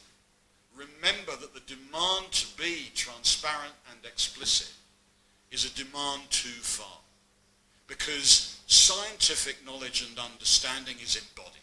It is personal. It cannot be unfolded. We are not citizens of the naked lunch. Do not expect, do not attempt to demand universal transparency or audit or accountability. Minister of Education, are you listening? This was a very important criticism of the regime of audit, right? And it was, in a certain sense, for us, a very progressive one, right? Because it was a defense of the artisanal and of the embodied, precisely. These examples where, to put it crudely, too crudely, the peasants were right and the scientists were wrong, were used by Polanyi as an example to justify his claim that if you disbelieve someone because they cannot spell out what or why they believe, then you risk repeating the great error that the Enlightenment committed, which was to deny something we now know is true. Right? And that seems to me to be completely tangled up with already what's in the final 2 chapters of Primate Visions, and then is developed a little more in the Cyborg Manifesto, right? Don't demand transparency, because it's on the side of the enemy. That is a view kind of which half of me adores and the other half is going, not so sure. Still, we can talk about that afterwards. I have Rainey and Tal down, but I want to jump in with one sentence, Okay. and that is that while you were talking, it occurred to me that Swift's critique of the Royal Society is not merely a critique of the Baconian myth of a reformed language. It's a critique of the Lutheran Protestant view of experimental science and the myth of literalism, in the sense of being able to read out that stones speak in that sense of the term. And then Polanyi's is a sort of Catholic reaction to that, which gives this whole thing a sort of very, very interesting religious setting. Yeah, Rainey. My comment follows part on the heels of yours, which is getting from Laureates to Jonathan Swift. Laureates is not suspicious of interpretation.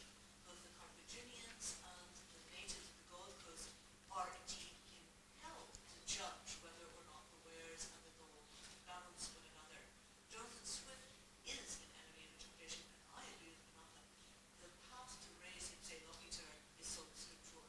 Yeah. That it is Exactly. foremost the idea that texts speak without interpretation. Yeah. So the question then becomes the suspicion of interpretation. Yeah. When that becomes a word to Clifford's, not for Herodotus. Yeah, no, that's absolutely true. If there was a Herodotus, right? And no, I mean the original formulation of the story in the histories is, on the contrary, a celebration of the capacity of hermeneutic work to make everything honest, profitable, viable, and so on. What's interesting is the fortuna of that story, right? That it survives right through medieval encounters on the western coast of Africa. It becomes very widespread as a story in the early modern period, and it's routinely resuscitated, normally in early ethnographic accounts of, let's say, for example, Seligman's account of the Vedas in Sri Lanka, in Ceylon, in the early 20th century, who, he says, have stories about the silent trade. He's never seen it, right? But he says they say that's how they trade, right? And that's normally how it works. So, yes, one can't get from Herodotus, that text, to Swift immediately.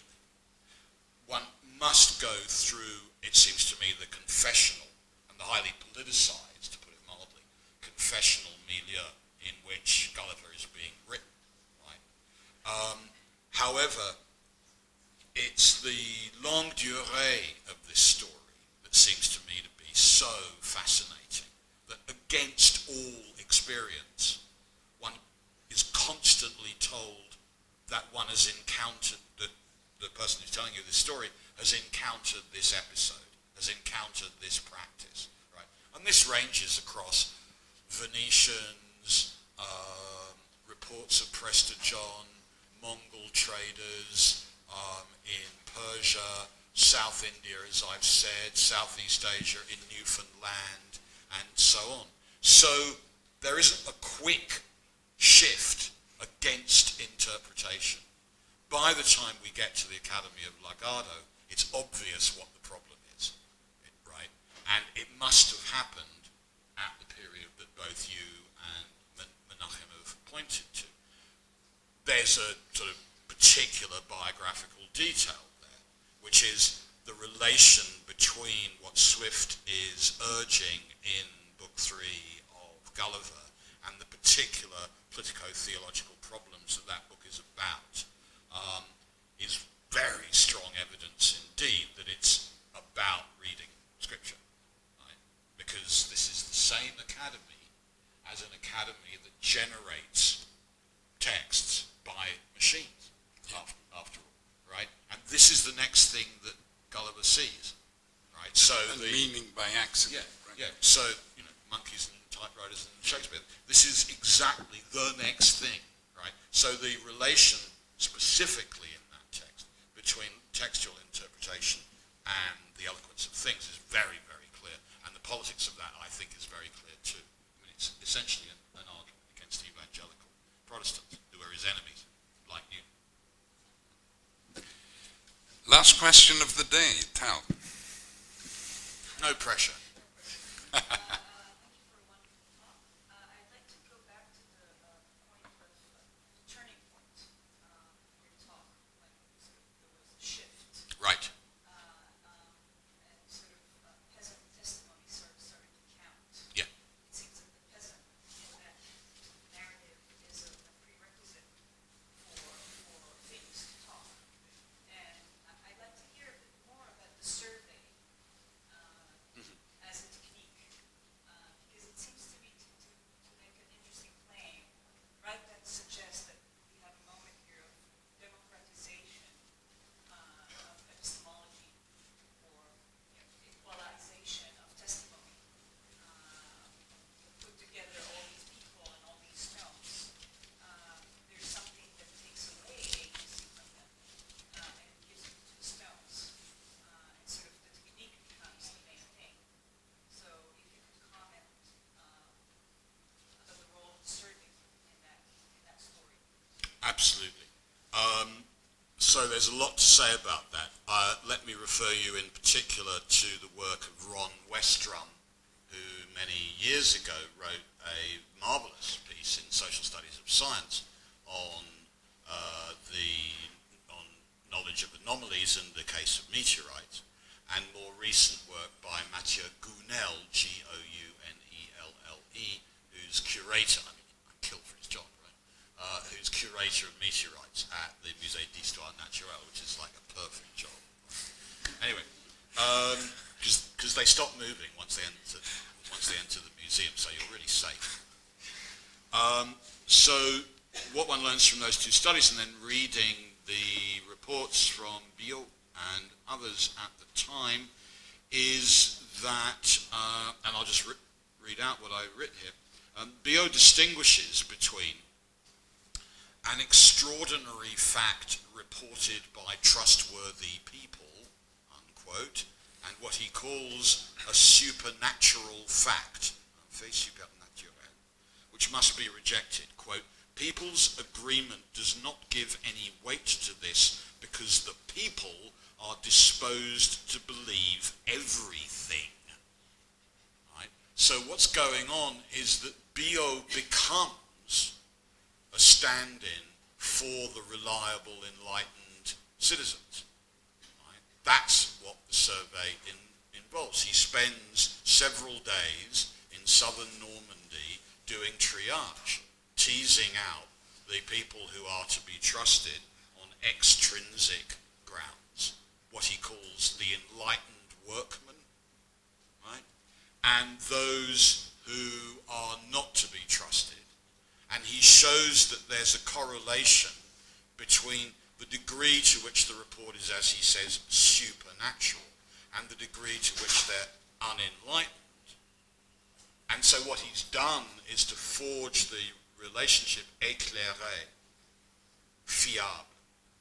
And it's exactly what the survey does, right? So there's this kind of ethnographic decomposition of the local population, and then it's recomposition so that essentially he's bootstrapped the fact into existence, right? And then he becomes the voice of all the samples, all the bits of stone, and all the citizens, including the ones that he's rejected. And what's very important, and here I would refer to, above all, Marie-Noël Bourguet's work, Déchiffrer la France, which is this masterpiece on statistical surveys under Napoleon of provinces like Normandy.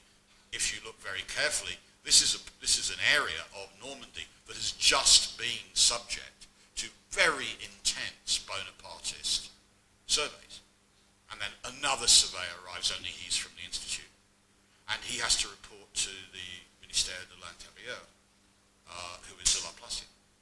And that relationship, as Gounel and others have shown, is kind of simultaneously political, linguistic, it's about mediation. Do not understand this as an opening up of an egalitarian principle to peasant voices. That is not what is going on. I wouldn't go so far as to say exactly the reverse is going on. It isn't that everything is closed down and from now on only the voice of the academicians will count. From now on what will count is the integrity of the demonstrable linkages between the ultimate informants whom one never meets and Biot and their successors. Right? That seems to me to be critical for the future genealogy of the bilan of the survey, especially under regimes like that. I mean, it would be extremely bizarre, frankly, to read what's going on in 1803 in France as a kind of opening up to n'importe qui.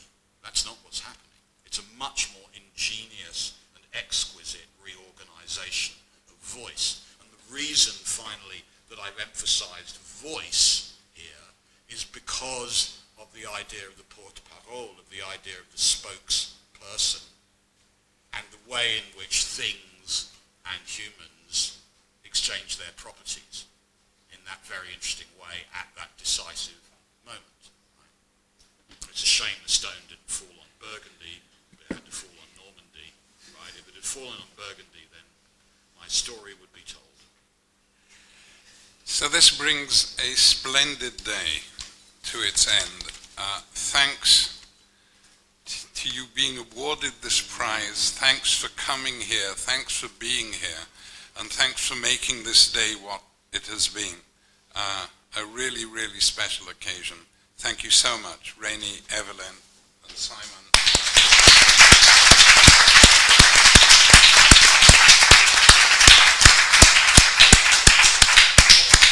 Can I just say, it's probably supererogatory, but I'll say it anyway. On behalf of Rainey and Evelyn, I again would like to thank the Dan David Foundation for their extraordinary hospitality and generosity, and I would like to thank our colleagues and comrades here in Israel at Tel Aviv University and elsewhere for your courage and bravery and hospitality and the warmth of your welcome and the fact that you're still in this room, which for me is like an amazingly flattering thing. So, and I above all like to thank